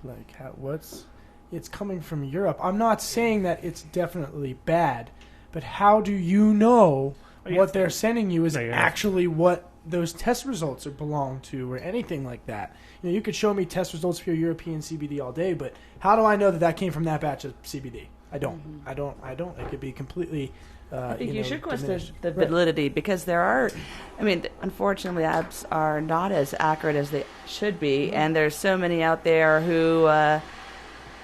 I've had a friend personally who have taken two different samples. It was the same product, but two different, separate orders. Right. Had them tested by the same lab and came back with different results. Yeah, Yeah, it doesn't that- make any sense. And not minuscule results. No, like very, very. we were a big couple results. milligrams Right. off here. This Right. is not okay. You're not looking at marginal results that aren't going to make a difference. It's huge results, like you said, milligrams. That if it comes to you need 10 milligrams 3 times a day, and you're only taking 6 3 times a day, you're missing almost an entire Absolutely. dose of your CBD because you think you're taking what you're supposed to. And the other problem is that when you test edibles, because it's like it's in food. You can't just do regular like chromatography to test it out. Yeah. There's actually still a 20% margin of error for what is really inedible. Yeah, I mean that's what all of our testing here in Colorado on our packaging, whether it's an edible or concentrate or flour, all has to say that there's a 15% variance or margin of error, if you will. Exactly, and that's testing. a big difference. I mean, it's a couple milligrams per. If you're talking 80%, 15% of 80% is a lot, and you can't. You could severely overdose somebody or especially underdose them. THC. Underdose, that's the biggest problem. I don't think overdose is a big problem. I think underdose is the biggest problem in this situation. Luckily. But, so, I mean, how strict are the testing in Washington compared to here? I mean, here it's pretty strict. I mean, the criteria for what things have to be tested for is pretty strict. The accurate. Oregon's ridiculous with the pesticide. Oh, they're having such a hard time with it. They only have 2 places that are right now allowed to do licensing testing for the, recreational products. So everything has been just shut down. Like it's just. And they're the first ones out of the gate to like just put anything new into effect. Like, all right, so from now on, no more. Bacillus thuringiensis, and you're like, really, BT? Right. It's a normal thing everyone used for fucking years. Doesn't do nothing, you know what I mean? It's like, no, we're not doing it. So he's like, you get his limits. Like, so growers just get like kind of limited on lots of things. And I mean, you're in such a wet, sort of possible complete disaster place at all given moments, just because it's like, here we're very dry and we're very predictable. We might have a little rain at certain points at the end of the season, but very rarely do you see like botrytis or heavy mold or something like that. But if you're in the Northwest, I mean, it's just like kind of like, all right, you're in the thick of it, you know what I mean? Oh yeah, you're right in the middle. And you're trying to grow 15-pound plants, and you're trying to grow them in 800-gallon smart pots, and so you're kind of asking for it in every direction possible, because if you get like one night where it just gets that cold snap, rain doesn't really dry out, boom, and mold start, and big huge buds. And my friend had 400 plants out, and they had 60% of them were just this summer gray was sticks, really hard. Gray sticks, they were like, dude, it was just terrible. Yeah, it came on quickly this year. We had early rain. It was not expected as early as we got it, and a lot of people got hurt by that. A lot of powdery mildew, bud rot, fun stuff. No, he definitely had exactly the same. I was like, and the worst part was that they had a chance to sort of take care of it, and nobody really took it as seriously as they could. And my friend, you got to put that tent up early by himself, standing there going like, "Are you fucking like we can't do like the people who came up there to help him were out doing like sightseeing or something," and he was like, "We gotta get this down now," and it was like a storm was coming, and then they were out in the storm, and it was like what? Yeah, at that point it's done. Yeah, you might as well just give up. Like you're fighting against the storm with your buds, and they're getting wet, and you're like, ugh, it's just like so. Yeah, it was definitely one of those. Like a living plant will do better than a dead plant with a bunch of water on it. You know what I mean? That's true. At least the living plant might get through it. You know what I mean? The dead you could put fans on it and things like that. Give it a good shake afterwards. So you helped a lot of people on some large farms there at all, or I mean? No, I'm not really into the agricultural side of it. I do know how to grow, but more on a personal level. Sure. Yeah, there's a lot of great techniques out there. I do advocate organic growing as best as anybody can try to get to, and that just means like. Well, I just think it's an obvious. Making your own compost teas and stuff. But. Sure. Yeah. No, we had. I'm sure you probably looked at some of the other shows that were done, but maybe not. We had recently we had a guy from Buffalo, which is cool because he has a 20,000 acre buffalo ranch in northwestern Colorado, which is at 8,200 feet, and they've been eating the same stuff for so long. Buffalo are actually more developed than a cow. Even like they have 7 stomachs instead of 4 stomachs. So it's like you start to get into this like, oh my god, they have 7 stomachs. 7. That's stomachs. Crazy. Yeah, buffalo is one of my favorite words. Buffalo. Because you're laughing every time I say it. Because it's one of the only words. I think it might even be the only word. I don't know of any other that you could just use that word itself and it can be a sentence. Like multiple times over and over ago. What? Like buffalo, buffalo, buffalo, buffalo, buffalo is a legitimate fucking sentence. What? Okay. Buffalo, buffalo. So buffalo from buffalo physically buffalo other buffalo from buffalo. So buffalo is a fucking sentence, dude. And that's awesome. Not many other words are like that. All right. Well, I'm glad we didn't have It you works. on this show. It works out. That would've- Put a lot of thought into this. It's true, though. It's true. Serious how many shit. how many buffaloes is that? 7? 6? 5. Only 5. 5 buffaloes There's got to together be is a sentence. another 6 words. You know what I'm saying, though, right? Like buffalo that are from Buffalo, physically, actually Buffalo. Like Buffalo, Other buffaloes that are from Buffalo. So Buffalo. That's true. Thanks, kid. Yeah, no worries. We needed that, dude. We were looking for the Kids corner right there. We were looking for the kids That's why I corner. love Buffalo. This is great. I Is didn't that think one? I would be walking away with new knowledge, but yeah. Think of the knowledge you've taken from this show. But yeah, his What were you even saying? See, you can't Compost. even think about it now. You're so focused on the I know. His compost and his teas that he made from them and stuff were pretty unique in the sense that they like he sent it to Army labs, and they were just tripping out. They were like, dude, you're fucking like your shit is just literally your shit shit's is, the shit. yeah, your shit is the shit. And they were just like ding ding ding ding, like this is amazing. And it was just it's because it's from one food source, from one place, and he just keeps the same buffalo herd, about 3,000 of them. Buffalo. Did I say buffalo? How many times did I say it? Go ahead. And they were buffalo and buffalo. And he's not from Buffalo, though. But some you're lovely- from like, damn, you're kind of near where Buffalo is. I am so, like, close, but not even close. So I was probably 4 or 5 hours away from Buffalo. It's all right. Let's get over to Buffalo. Thank you, Buffalo. But anyway, it's more because of the source, and I think that's the hardest part with almost any nutrient mix is like not oversourcing something that's like, because then you feel guilty that you're sourcing something that you know is like gonna not last forever too. Right. Just like we do Growstone because of perlite, because perlite is, people think of perlite as like something you just make, but really perlite's something you mine and then you puff it out and it turns into what it does. But then there's only so much. That's There's only right. a couple sources in the world of these perlite mountains, we call them, and then you can scoop that all away, and then we got shit, and we got to go to That's right. space and get. And dump out a bag of Growstones. You don't get that The dust. Oh dust my up in your face. You God. gotta wear a That mask. stuff is man. nasty. Yeah. And you know, perlite works. I'm not saying it doesn't, but you could substitute it for other things like Growstone, Yeah. and you don't have to deal with that dangerous aspect of it either. Oh, it's so. definitely one of those things where you're like, I should be wearing a mask right now, But I'm you not. know? But I I'm not. forgot. It's too late. Oh well, I guess I'll just stick with my shirt and it's like, and your shirt falls down and Just you're hold like, your breath. yeah, no, it is nasty stuff. I mean, Rockwell, same deal. It's like when I've used it before for a lot in Holland, I was always like, it's got to be something better than this because this fucking makes me. I have to go home and take a shower now. I feel all itchy and all my arms are all like little bumps coming out of my arms from Because it's touching it. insulation. I mean, that's all. It No, really exactly. is. It's different. Not, but it's different. The thing about it though is, it breaks different than insulation because it breaks in pieces, which is better. So it's better for us. Let's Right. say For aeration, insulation things actually like that. keeps splitting and splitting and splitting. So it looks the same, but it is a different. Gives you thing. that same fiberglass splinter feeling. It gets that glassy burn. Yeah, it's Oh, that's definitely- nice. Yeah, it's a good Yeah. burny glass. It's feel. just I mean it's pretty much just sand and clay and glass. It's like woven basalt. like cotton candy, pretty much. Yeah, Pretty much. yeah, it's basalt rock heated up, poured onto a spinning disc, and then it shoots out like cotton candy, Yeah. and Yeah. then they catch it all and collect it. That's It's cool, it's though. pretty ridiculous. Pretty I cool. mean, it's good stuff from Growdans are great. growing in space or like growing in a fucking apartment on some place, and obviously you can't, well, you could, but I mean, you just don't want to drag it up.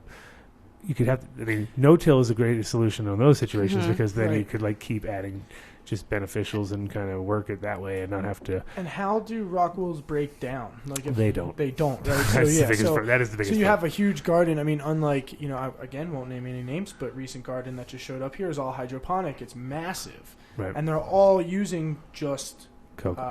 just Oh, no, sorry, just slabs, Rockwell. Yeah, just slabs, Rockwell and Rockwell cubes. And it's Right. like, well, when you harvest 100 light room filled with slabs like that, where do You they got a go? couple dumpsters right there full of.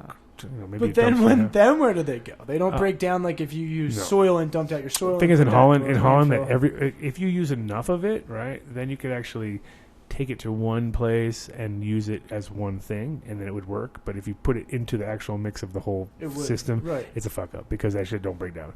But the cool thing in Holland, because so many people use so much of it, they're real like super anal and eco and everything. So they're definitely not going to just dump it in. All the growers dump it in the trash because they're like, what are we going to do with it? Dump it in the trash. But all the big guys bring it to a recycling place. They have a whole separate thing for it. And what they do is they put it into the mix of the asphalt on the roads. Oh, interesting. And so that deadens the roads. Makes sound, sense. Instead of being real That's a good loud way and of all. using it. Yeah, that it makes kind of sense. goes. Yeah. So it's like it is kind of insulation again then. yeah. So you could, Yep. and so there's ways you could definitely utilize it. You know what I mean? And you could, but the thing is that people are still like the same deal as where they're mixed. Like they're not savvy enough to break it down when you go to the dump. So they're just like, yeah, just stick it over there with that. And if you don't actually isolate it, you're fucked, you know. But if you isolate it, it'd be pretty dope because you could like come up with a program like that and use it pretty fast and get a lot of material in a short time, you know. So, do you think we could ask some chat room? There's a lot of people in here asking her very specific questions. Could we ask this? Oh yeah, sure, go for it. So Buck Russell, he asked, let's see here. What strains would you promote are good for healing or for pain? He then said, many of us need to know to keep current. So any specific strains that you have found that are good for healing properties or for pain management? I would say a very popular one for pain would be Blue Dream. A lot of people love that. Can't say that here. Oh, you can't see it here. No. Can't say Oh, Blue Dream in Colorado. It's slapped. No, I'm just kidding. No one's going to slap you. No one's gonna slap you. No one's gonna slap it's what's just the new name? No, it's not. You can say No, Blue Dream. It's just you people can are like, oh, say I'm over Blue Dream. Everyone's Blue over Dream, it. Blue Dream, Blue Dream. But Yeah, you know, it's okay. but I Blue have. Dream is a It's- great plan. it's okay. Sorry to break the chain. No. It's just funny A because there was a particular phenotype of that sort does. That's just with chronic pain in some ways. I would say, let's see. Well, usually I would say indicas, like on the indica side in general. Mm-hmm. That would be the best. It's really hard for me to like give exact names because every harvest is so different, and then the profiles in them can vary because there's a lot of terpenes that are responsible for pain and inflammation, reduction in the body, and so people tend to like to have strains with those kind of terpenes inside of them. right. But anyone's recently that you've actually come across that you can think of, or just like Okay. besides Blue Dream? I would say Canatonic Okay. is also really great. Like CBD, THC kind of Right. cross in between. And Sure. and I find that with that nice CBD mix in there, CBD is so great for pain. So Right. maybe Harlequin as well would be Yep. a good one. Mm-hmm. Yeah, we get a lot of Harlequin out here, and then like the Canasud and the ACDC Right. and all these kind of CBD heavy strains would be good. The problem is that with CBD strains, it's like you have to know from somebody doing a test, obviously, along the way to like really know that it's that profile that you're thinking it is. Whereas if it's like unknown to you, I actually notice it now because I've smoked enough that I'm like, oh, especially with extracts. With the weed, it's pretty hard to tell. Mhm. Sometimes you can, if you need it, which I don't think at this point in time. It's like there's no like instant like bing, like oh, there's my pain in my leg goes away or whatever it is. But the flavor of the concentrate is really obvious. It's like this cherry, mentholated cherry flavor thing that you're like once you CBD. and once Oh, you yeah, know yeah, it, yeah, and once yeah. you know it, you're like, oh yeah, it's Right, in there. right. And it's It weird because I've had certain Mhm. ones that I don't know it's in the strain, but then I figure out because I did an actual mix of hash. It was like Dark Star mixed with Grape Stomper, and I'm like, Dark Star does not have any fucking The CBD. Grape in it. Stomper. Has about 3.4%, which I found out later. It was just funny because only when I smoked the extract did I ever even notice that. I was like, oh, it tastes like Because just a it cherry. intensified that Absolutely. profile. It brought it all together, Yeah. and it's like instantly you kind of like get to that point where you're like, oh, okay. So Yeah. as a concentrate, it's noticeable, but not as much when you smoke. A little bit later, when you start smoking the weed, you're like, yeah, this weed sucks. But You kind of get it. I like get it's got a little the strawberry a cookies. slight itch of the tiniest little bit, especially on the exhale. It's not so much on the inhale. On the exhale, you might go like, Right. oh yeah, there's a little bit of this. Yeah, the strawberry cookies from Boulder but Wellness I very didn't light. know had CBD in it, and then you would taste the extracts, and it tastes like a cherry Ludens. And yeah, there's a couple different cherry flavors. There's like that Ludens cherry, and then there's like the bad, intense like cough syrup cherry. And then there's like a citrusy, like sweet cherry, and I feel like that's more of like the 1-to-1 strains. But the severe strains, just taste like a cough drop. Well, the Like funny a secrets. Yeah, absolutely, it tastes like a cherry. and this is cough drop. an old theory of mine. Old as the kids like old, like a couple of years. You know what I mean? Old theory. Couple of years old. Couple of years old theory right now. Was that? And I kind of just figured it out after tasting all the cherry things and figuring all these, like, oh, it's cherry. I was like, wait a minute. Do you think that back in the day when they were doing alcohol extractions of cannabis that they were getting these high CBD sort of effects, and they were like using them, and they were like, this is good for coughs and this is good for congestion, and all of a sudden it carried over into the modern cherry flavor that we're all used to, which is like, why are they putting cherry in there in the first place? Because cherries have absolutely no medicinal value whatsoever that I know of. I mean, maybe they do, but very little, tiny bit. Like, but antioxidants. But the cherry, there's I'm sure there's some medicinal value to it, but not nearly like cannabis. Right. And then because that cherry thing on CBDs is so fucking pronounced, and when you don't. Once you know it, you're like, yeah, okay, I could taste it out of a lineup. You know what I mean? Give me 100 of them, and I'll be like, there it is. Oh, give me like 3 of them out of 100. There it is. The rest of them would taste like good weed, hopefully, or maybe just weed or whatever.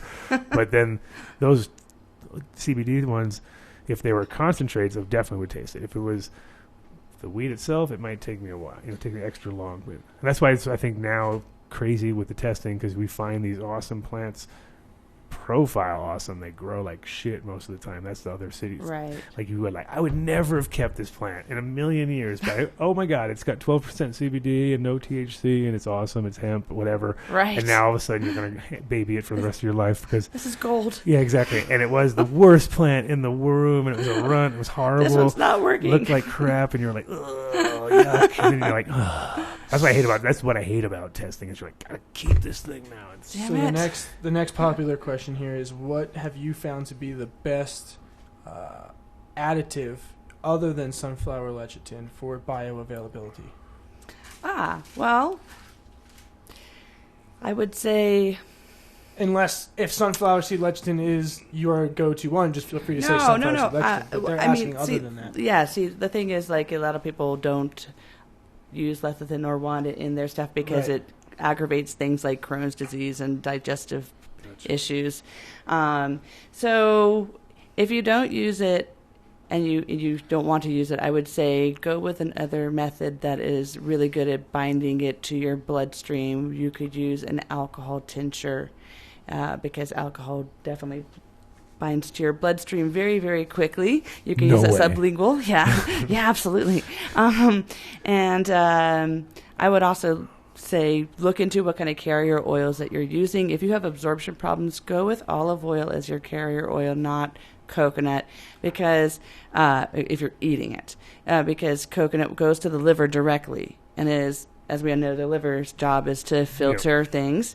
So it blocks most of that. That's the problem with absorption. Gotcha. People block it too much sometimes in their bodies. So if you use like an olive oil instead, it's going to be absorbed more in your small intestine and go directly to your lymphatic system, and you're going to bypass the liver. Gotcha. No, that makes sense. And for people who have compromised in the first place, because they're at that stage where they are really medically compromised, and you definitely don't need to overwork organs that are unnecessarily just to lose effect. You know what I mean? Makes that obviously would be a sort of shot in the dark compared to getting it. And now you think most of it would go through without ever getting blocked? Do you think that way, or is it?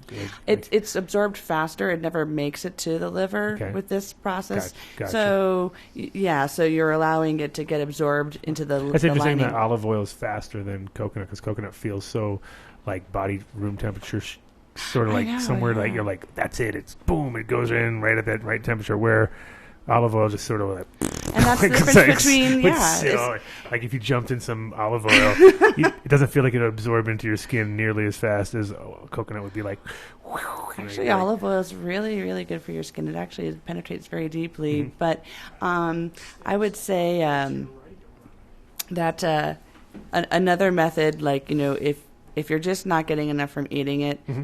suppositories, vaginal or anal, really are highly. Don't you laugh. I can't believe you didn't laugh, kid. That's the first time. All I'm going to say You is heard if both- you're doing that, make sure you both don't try and get orifices. gel capsules. You have to use vegan You capsules. heard 2 orifices without freaking So out. I I look, can't well, believe. only because I'm looking into doing it for our company. For I have who? all this excess, For yourself? No, I have all this excess oil for my rosin chips that I can extract with ethanol, but no one's really going to want to eat it because it's like black. Yeah. But I mean, if you could turn them into concentrated suppositories with vegan capsules, You don't even need to use capsules.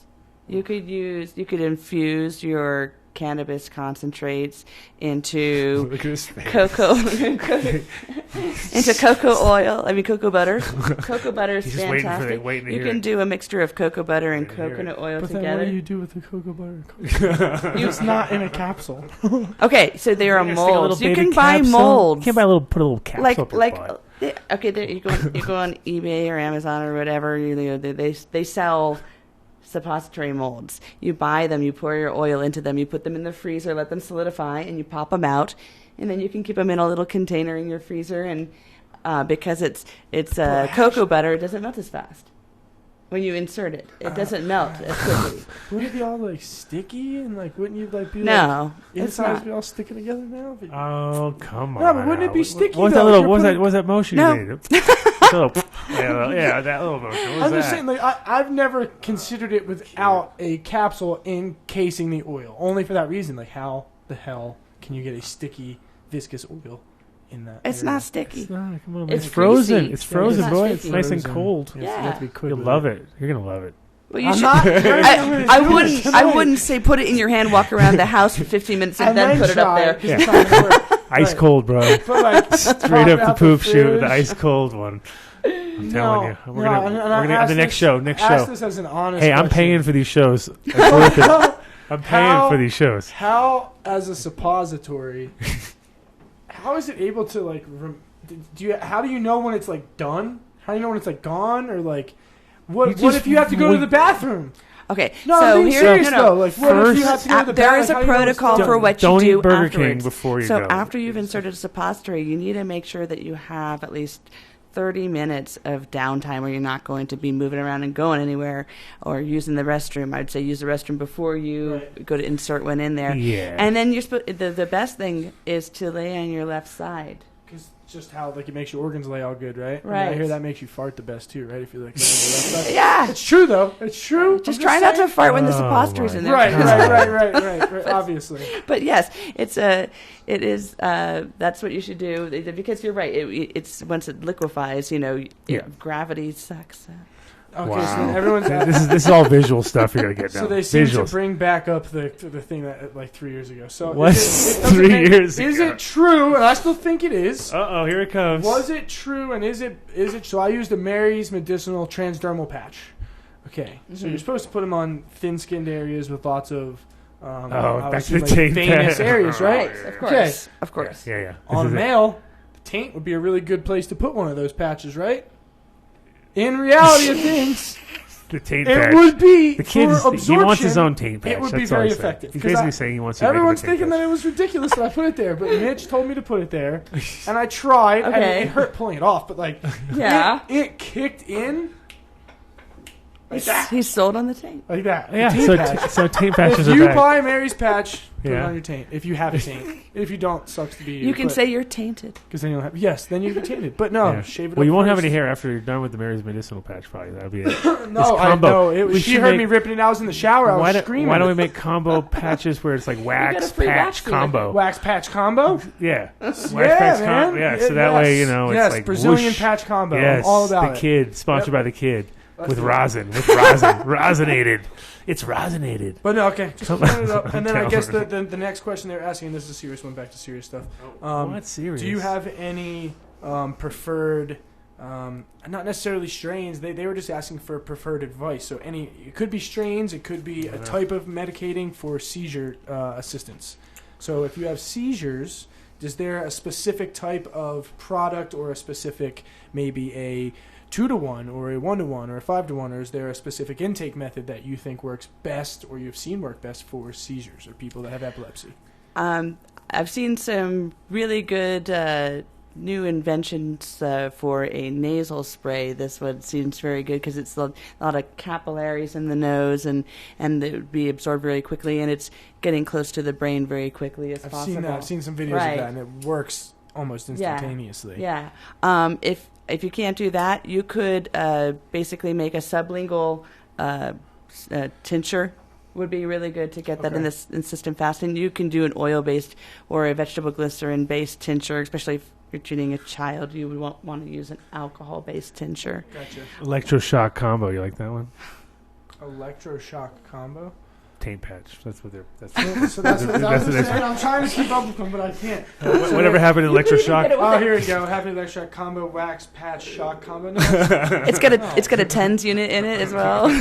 No, kid. No. not happening. Sorry, guys. Yeah, we had one episode where we have to get one of those watches again. If I'm going to pay every week, I'm We had getting a- at least you to wear a watch We every had a week, right? watch That's that it. could shock us. It was called the Pavlok, and it was meant to essentially break bad habits. So Oh. you could link it with your phone, and if you were checking your email past a certain time and you opened up your email, it would send a link to this bracelet to shock you.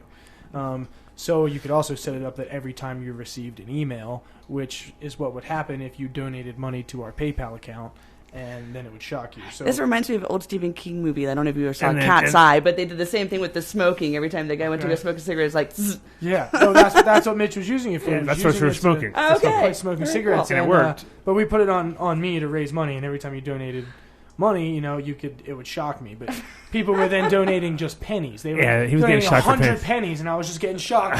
That's awesome. Yeah, until my nervous system is shot. Yeah, so we're gonna do it. We're gonna get it again. I'm gonna do $20 minimum. We'll do it again. $20 minimum. Yes, Okay. and then I'm gonna And get I my get money 10%. back. No, of the $20 minimum. no, you get 25%. Look, Dude. You all get right. 25%. You get Give me 25%. 40%, and I'll wear it around my neck. You get I want 25%, half. and you don't have to do your neck. I want half. Half? What are you doing on your balls?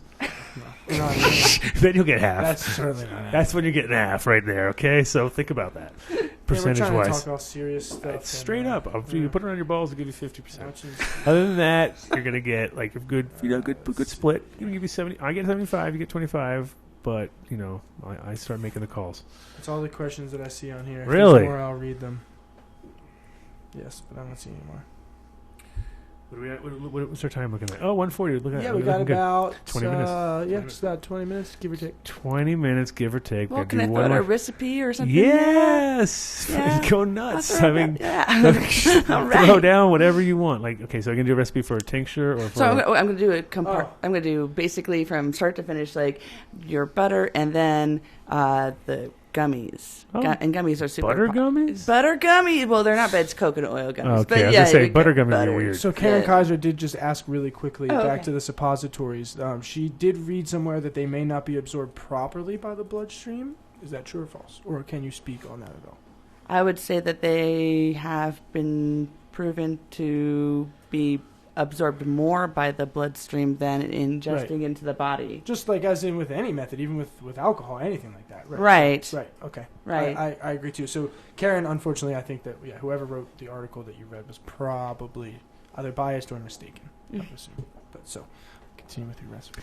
Okay, so I told you guys earlier about, just to recapitulate the putting your butter in the magical butter machine at 160 for 8 hours, 2 times per day for 3 days, but you can do the same thing in the crock pot. You set your crock pot to warm, not low, not medium, not high, warm, because warm will give you that nice ambient temperature. Any higher than that, you start boil the water. It's not good. So I create like a double boiler effect in there.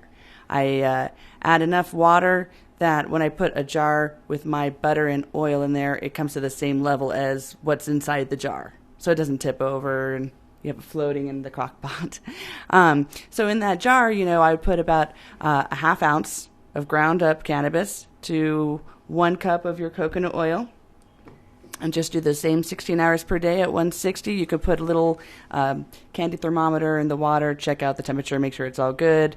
Add water if it Are you evaporates. using a cup of melted coconut oil or just a cup of like raw coconut oil? Because I would assume that I they'd be melt it different, first. It's not essential because the moment like it starts to sit in that hot water there, it starts melting. Right. So it But doesn't- I'm saying if I scooped out if I scooped out a cup of hardened coconut oil and then melted that, it would probably not take up the entire cup, correct?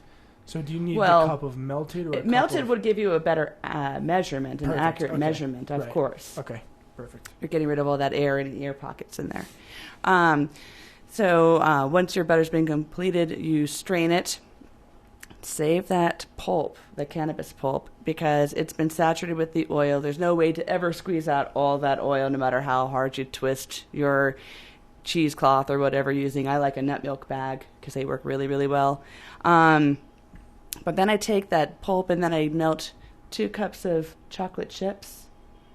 And I mix my pulp with that, pour it in a pan, let it cool down. You got yourself some chocolate bark. You could put salt on top of it, some dried fruit, crushed peppermint candy canes. Does it just taste like weed, though? Not so much. The chocolate is actually really good. I'm just thinking about you're pretty much biting into a weed patty that is covered in chocolate, and if you don't want to waste anything, if you're really low on medicine and you're trying to save every last bit, then that's the way to go. This is the way to go. Right. So now you got your oil finished. So for the gummies, you're going to need 2 boxes of 3-ounce flavored gelatin. I like the Jolly Rancher Jello. Personally, they have Jolly Rancher Jello. They have Jolly Rancher Jello. Any kind of Jello you can imagine nowadays. It's yeah, fantastic. It's they come in 3 flavors that I find. They might have more. It's just, I don't know, my area is not the best for finding everything. But they have watermelon and green apple and a blue raspberry. Yep. Yeah. So I get 2 boxes of those, and then I use 4 packages of unflavored gelatin, a half cup of water, and 1/4 cup of your melted coconut oil that's been infused. So you're going to take the gelatin, both flavored and unflavored, and put it in a little saucepan with the water, half cup of water. Let it bloom for about 10 minutes. And bloom basically means allow it to fully absorb the water and kind of get hard. Okay. And then you're going to warm it up on your stove about medium heat until it starts to get hot, but not bubbling, just hot. Mm-hmm.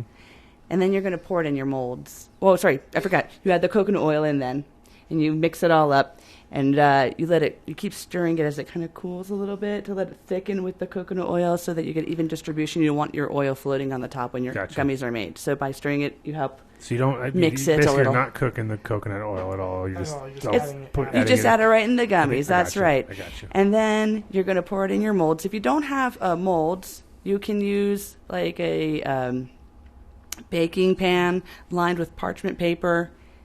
Pour it in there, let it cool, and then you could cut it into like little squares and eat those. And they can be a little sticky sometimes, so if you want to roll them in like a little arrowroot powder mixed with a little bit of sugar and citric acid, you're going to make kind of like a Sour Patch Kid. Okay, nice. Yeah.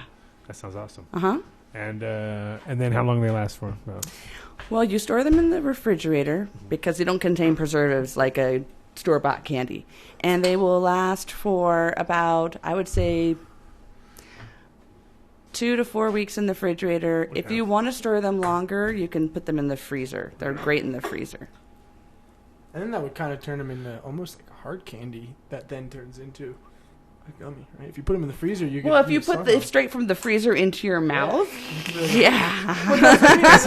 That's the kid. Of course, he's going to do that. Sure. You have the frozen Snicker bars, huh? Exactly. It's only turn your gummies into hard candy, then gummy, so it makes it last longer. Mm-hmm. That kid will do that for sure. I'm a candy guy. I love candy. You do, huh? I love candy. Candy.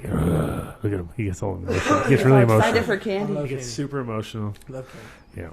And that's awesome because that's like, well, I don't eat gelatin, so all that just went by over my head.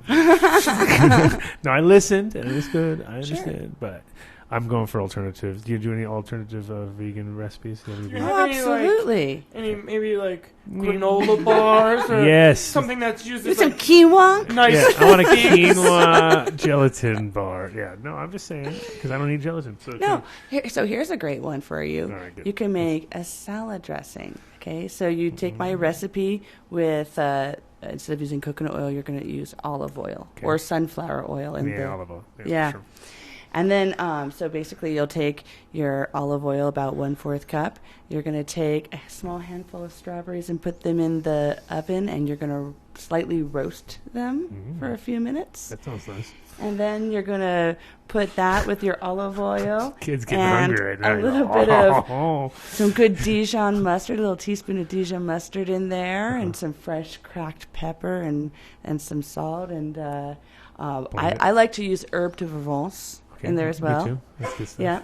I use that shit every day. And you blend that up. I have no idea what the fuck it is. I was going to say, I do actually use it almost every day. That's I'm sure you do. I was amazed that you actually, you knew the fuck we were talking about. And then I put that in my blender with a little bit of apple cider vinegar. All right, nice. Little brags. Yeah, little brags in there. Some Boom. good stuff. Absolutely. You Kid blend doesn't know what that that up. is. He's like, what apples? Pour that on whatever you want to eat. You could put it on any kind of salad. You could even use it like as a It's like a marinade. little strawberry vinaigrette type thing. It is a strawberry vinaigrette. That's right. See? It's a roasted Oh, strawberry fuck. vinaigrette. She Ooh. gave me the ingredients, and I still knew what it was. Boom. I'm not stupid. I know what's up. Just because I like the candy better I ain't doesn't mean I stupid. don't know what a fancy strawberry vinaigrette is. I ain't tupid over here. All right. But no, that would be a good option if you don't like sweets. But Yeah. sweets are always better. No, I like that. Here's another one you could do. You could do like a chia seed. Chia pet. Wait a minute. Chia pet. Chia seed chocolate chocolate mousse. Oh yeah, that's real thick. That's chias are interesting. Yeah. Like, you put it into something else, and you're like, Yeah. what? Yeah. You can use it as an egg substitute. It's Yep. fantastic. How yeah. can I medicate my coffee? There's got to be a way, right? Yeah, Or like a stage of my coffee at least? I have a really nice way of doing it because I don't like to use sugar Okay. in my coffee. I use honey, so I make medicated honey. I guess And that's a good call. So I can don't it do with it like teas everybody and else wants to stuff? do. Yeah. Everybody wants to basically put honey in a crock pot, but you know what? Honey is its own medicine.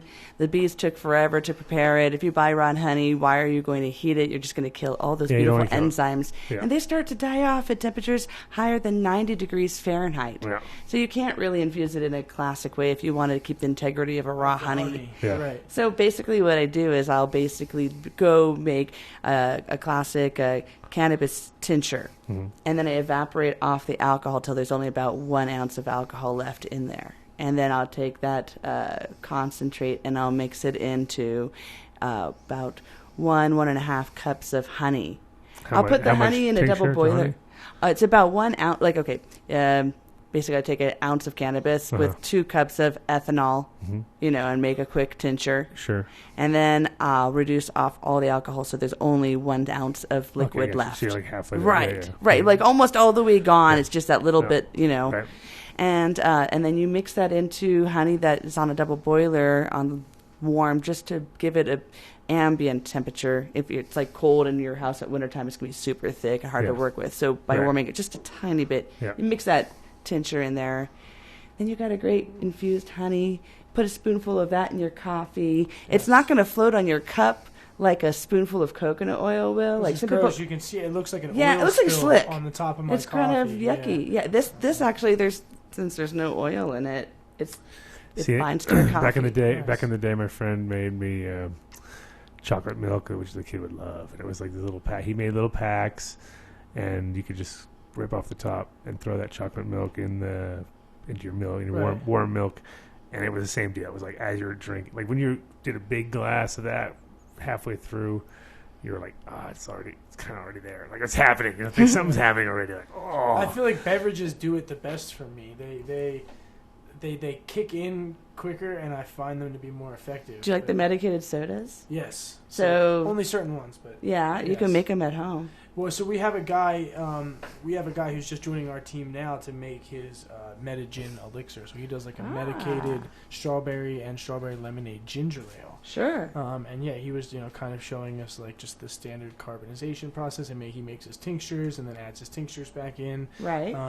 So it's pretty interesting, but they work the best for me. I don't know if maybe my body just absorbs them differently. Sure.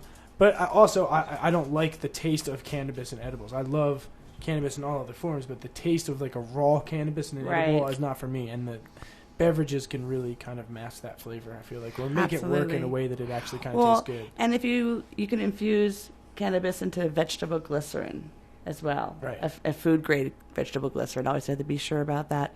And I make my own Italian sodas at home. I buy the Italian syrups, Yep. and I buy some good bubbly water, and I just put a spoonful of my vegetable glycerin into my mix there, stir it up, and boom, I got my own Rupert That's awesome. going on. That's pretty cool. Yeah. That's cool. Good stuff.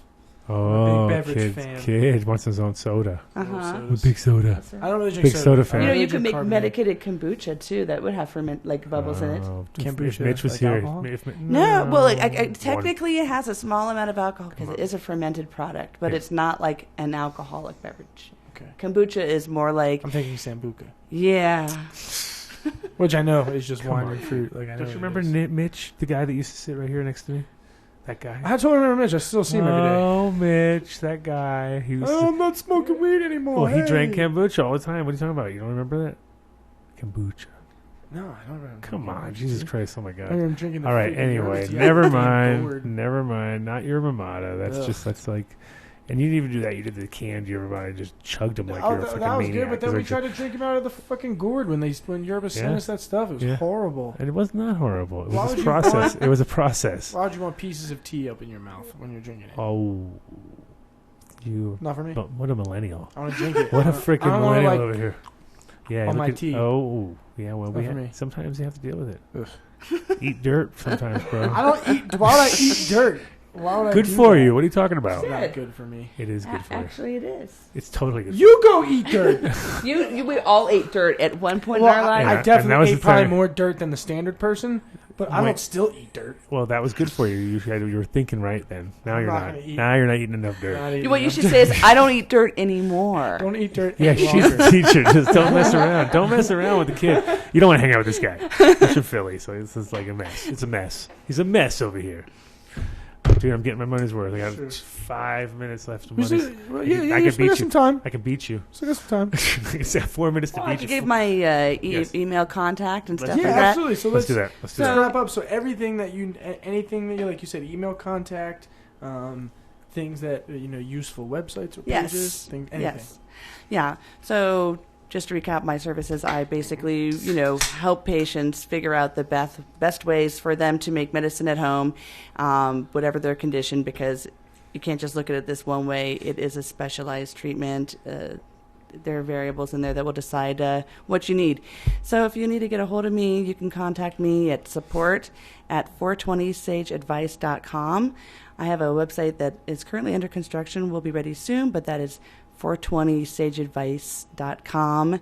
And I run a Facebook group called Sage Advice, Cannabis Infusions and Extractions Group. Nice. And you're like you said. Was that you're going to give a personal email? Was that part of the deal? Well, no, the support at Okay. Yeah, support at 420sageadvice.com All right, she's is got going to it. be the technical person. That As is long as you got our somebody to answer right away. 'cause official you wanna- email. Okay. Cool. And that even though the website is not technically active The yet, email's the open. email is open, and The you check email is that daily. open. That's Yes, all I I do. mean. That's all I mean. I just don't That's want people to go correct. like, "Hey, you're not there." Nope. Yep. No. If Say- you email that, you'll get 'Cause a you're- response right away. But however, 420 Science, You gotta hurry- 420 Sage you have some work- Advice.com is not technically an active website. You have some yet, work so ahead of you. And the though, domain because- is purchased. It's just a matter of having the host and all that There fun you stuff. go. So, Perfect. yeah. And you're going to watch out because I'm way up there on the Sage list. When you put anything Sage in, it's going to say Sage. Yeah, taken. Teach Right. seeds. No, I'm just saying. I will be top of the page. You just watch out. It's like- Okay. So no matter what, when you go to her, you're going to go because past me at some point. Sage is I'll be- an I'll be I a think gatekeeper. Google's got to create like a double Yeah. column Yeah. profile here. Yeah. I'm good the gatekeeper of the Sage right there. Like, what? Oh, Sage right. advice? Yeah, you go that way. It's okay. That's right. But you got to come through me. You'll only see Adam Sage. You won't see anything about like the actual herb sage. If you Google it, it only comes up. No, with him. no. That's Only, right. it usually does. Just Usually. Sage all day. Weed's way more popular than Yeah, Wikipedia if you right put now. in 420 and Sage, it will be the only thing. Oh, yeah, 100%. 100%. Yeah. It'll be 100%. Except for me. Well, now Now, except for 420. that's right. SageAdvice.com. Sorry. Oh, you better watch out. Yeah, So- I'll know your progress just by seeing where you sit on our page. I'll be like, all right, Sage The is doing arm good. wrestle for I'll the be like, Sage Sage is doing good. She's ranking. beat me now. It was the power of the Sage page. That's Um, my nemesis. Sage. I sent a quick note to Seeds Here Now to make sure if you had any specials. But either way, check out Seeds Here Now's website for latest, greatest, because... KTI said they were doing some kind of auction. Oh, yeah, there's auctions coming up, and I'm going to deliver some seeds to them for some auction stuff. I'm going to give them those. Nice. The roof F1 or F2s that I had that I sent out to Amsterdam that they made the roof from that Roof 95. Wow. Anyway, I'll explain it later in another show. We didn't do any giveaways today. KTI's got to get me on point with what we have available. I'll do possibly a show on Friday. I'm not 100% sure yet. We'll see what goes on. If I don't do a show on Friday, I'm going to try to get we have a couple of shows out there that we have to get Posted?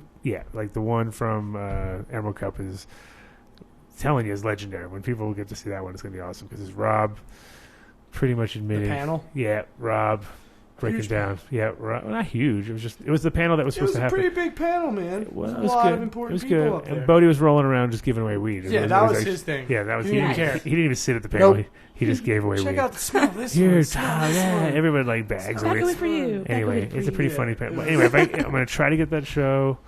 So Seeds Here Now, who I was just hyping up, is going to help me talk to those guys and get the footage. And where in Seattle? So you still currently live in Washington? I do. Right? Where? So we will be out there February 22nd. We're gonna have our new brand. We're bringing our solventless extracts out into the Washington rec market. So where in? Are you guys located close to Seattle, or are you? I'm over on the border of Washington and Oregon. Okay, so you're about Yeah. like an hour and 20 minutes north then of Seattle. Yeah. Okay. Oh, I got to give a plug one more thing too, for my friends here. So I have my friend Tracy, and she runs a patient clinic in Washington called Patients for Patients. Oh, nice. And it's fantastic. So if you're in Washington, check them out. They are very, very knowledgeable in the Washington state laws and the requirements and everything you need to be compliant as a patient, and also get the right resources afterwards. And then also to my friends who run Nitro Honey, which is another really great company, I would say, because they are completely organic. They don't use any products with pesticides in them at all. So you don't have to waste your time even trying to make honey. You just get it from Nitro Honey. That's right. Nitro Honey. Best kind of honey. Nitro. That sounds like a total like Sunday. Yeah. Right? Sunday, Nitro. Nitro. Nitro Honey. Now. Yes, I love it. The kid, you found it or what? You lost? You Well, don't no, know. I did, You but couldn't- I wasn't sure if it was their actual page. So I Didn't was want to gonna pull it up. but Yeah, do the old. That's what we did last time. Joel pulled up every wrong. It was so funny. Like, every wrong one. Yeah, I you was don't like, do that. oh, Unless that you're was sure you it don't was show like- anybody anything. No, I was like, who the hell? Vinny did the same thing. Pulled up all the wrong ones. Because It was neither great. of those guys are me. Just remember that. Pro. Well, I hope the sound was good today, everybody. I think it was. It was a good show. Sounded good to me. Very And productive. we've had Yes. problems in the Yeah. past. We've had some- You sound like you just have like a kid that Wait. is just like Yeah. destroyed. Like, oh, we've had some problems. We've had That's- problems. We've had problems. Yeah.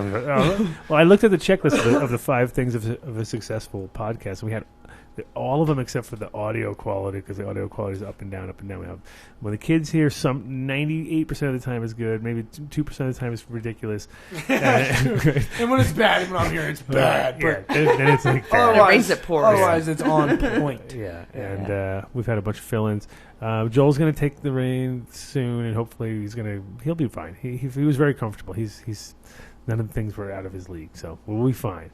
And as I promised, productions, once we move into that new studio next door, it's going to be, the kid's going to be excited. He's going to be here every week. He's going to finally come back home. He's going to be like, yeah, I'm coming back. If you give me some legitimate shit to work with here, then we'll make it I know, happen. exactly. Like not like that. What you're doing right now, that is not. Whatever you're doing is not legit right now. I can already see it. It's like very unlegit. Yeah, he's the best. This is supposedly like Emmy Award. This is an Emmy Award winning video. What do you do? Videographer and producer. Yeah. Yes, that's you, right?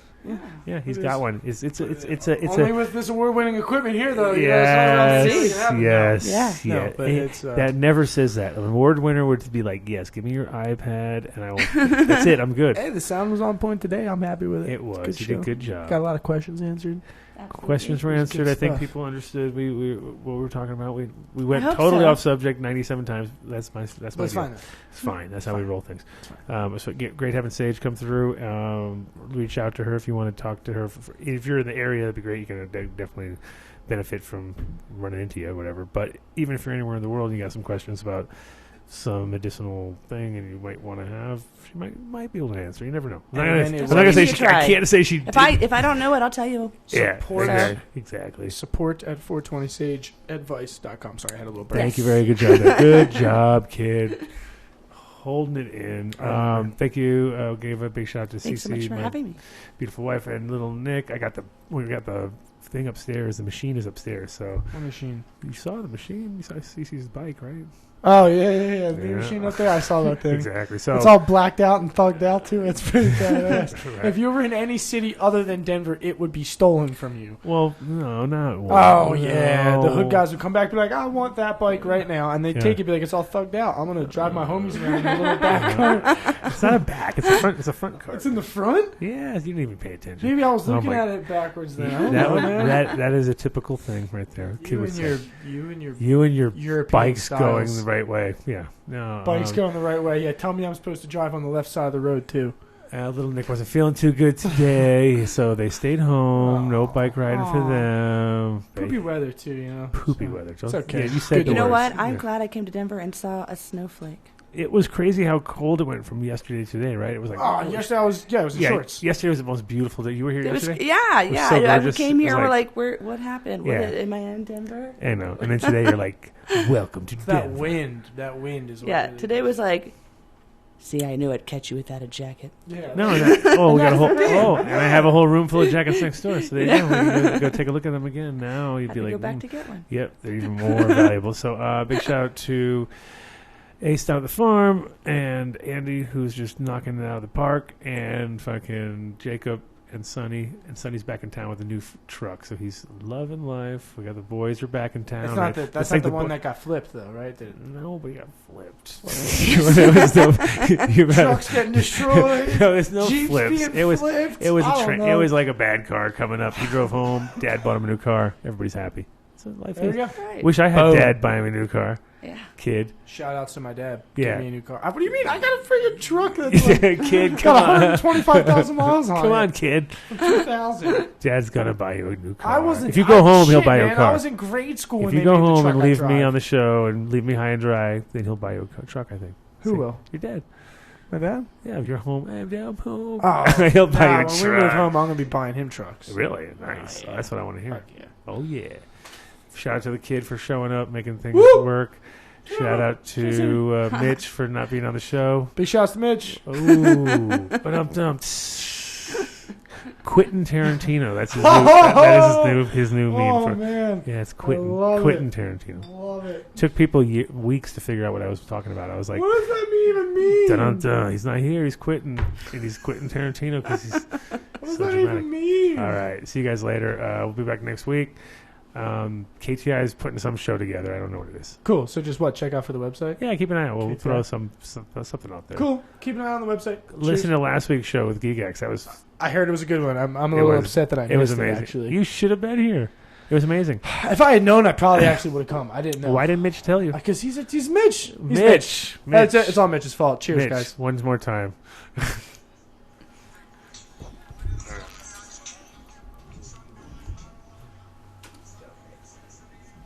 All right. Some people. So hard. No, not at all.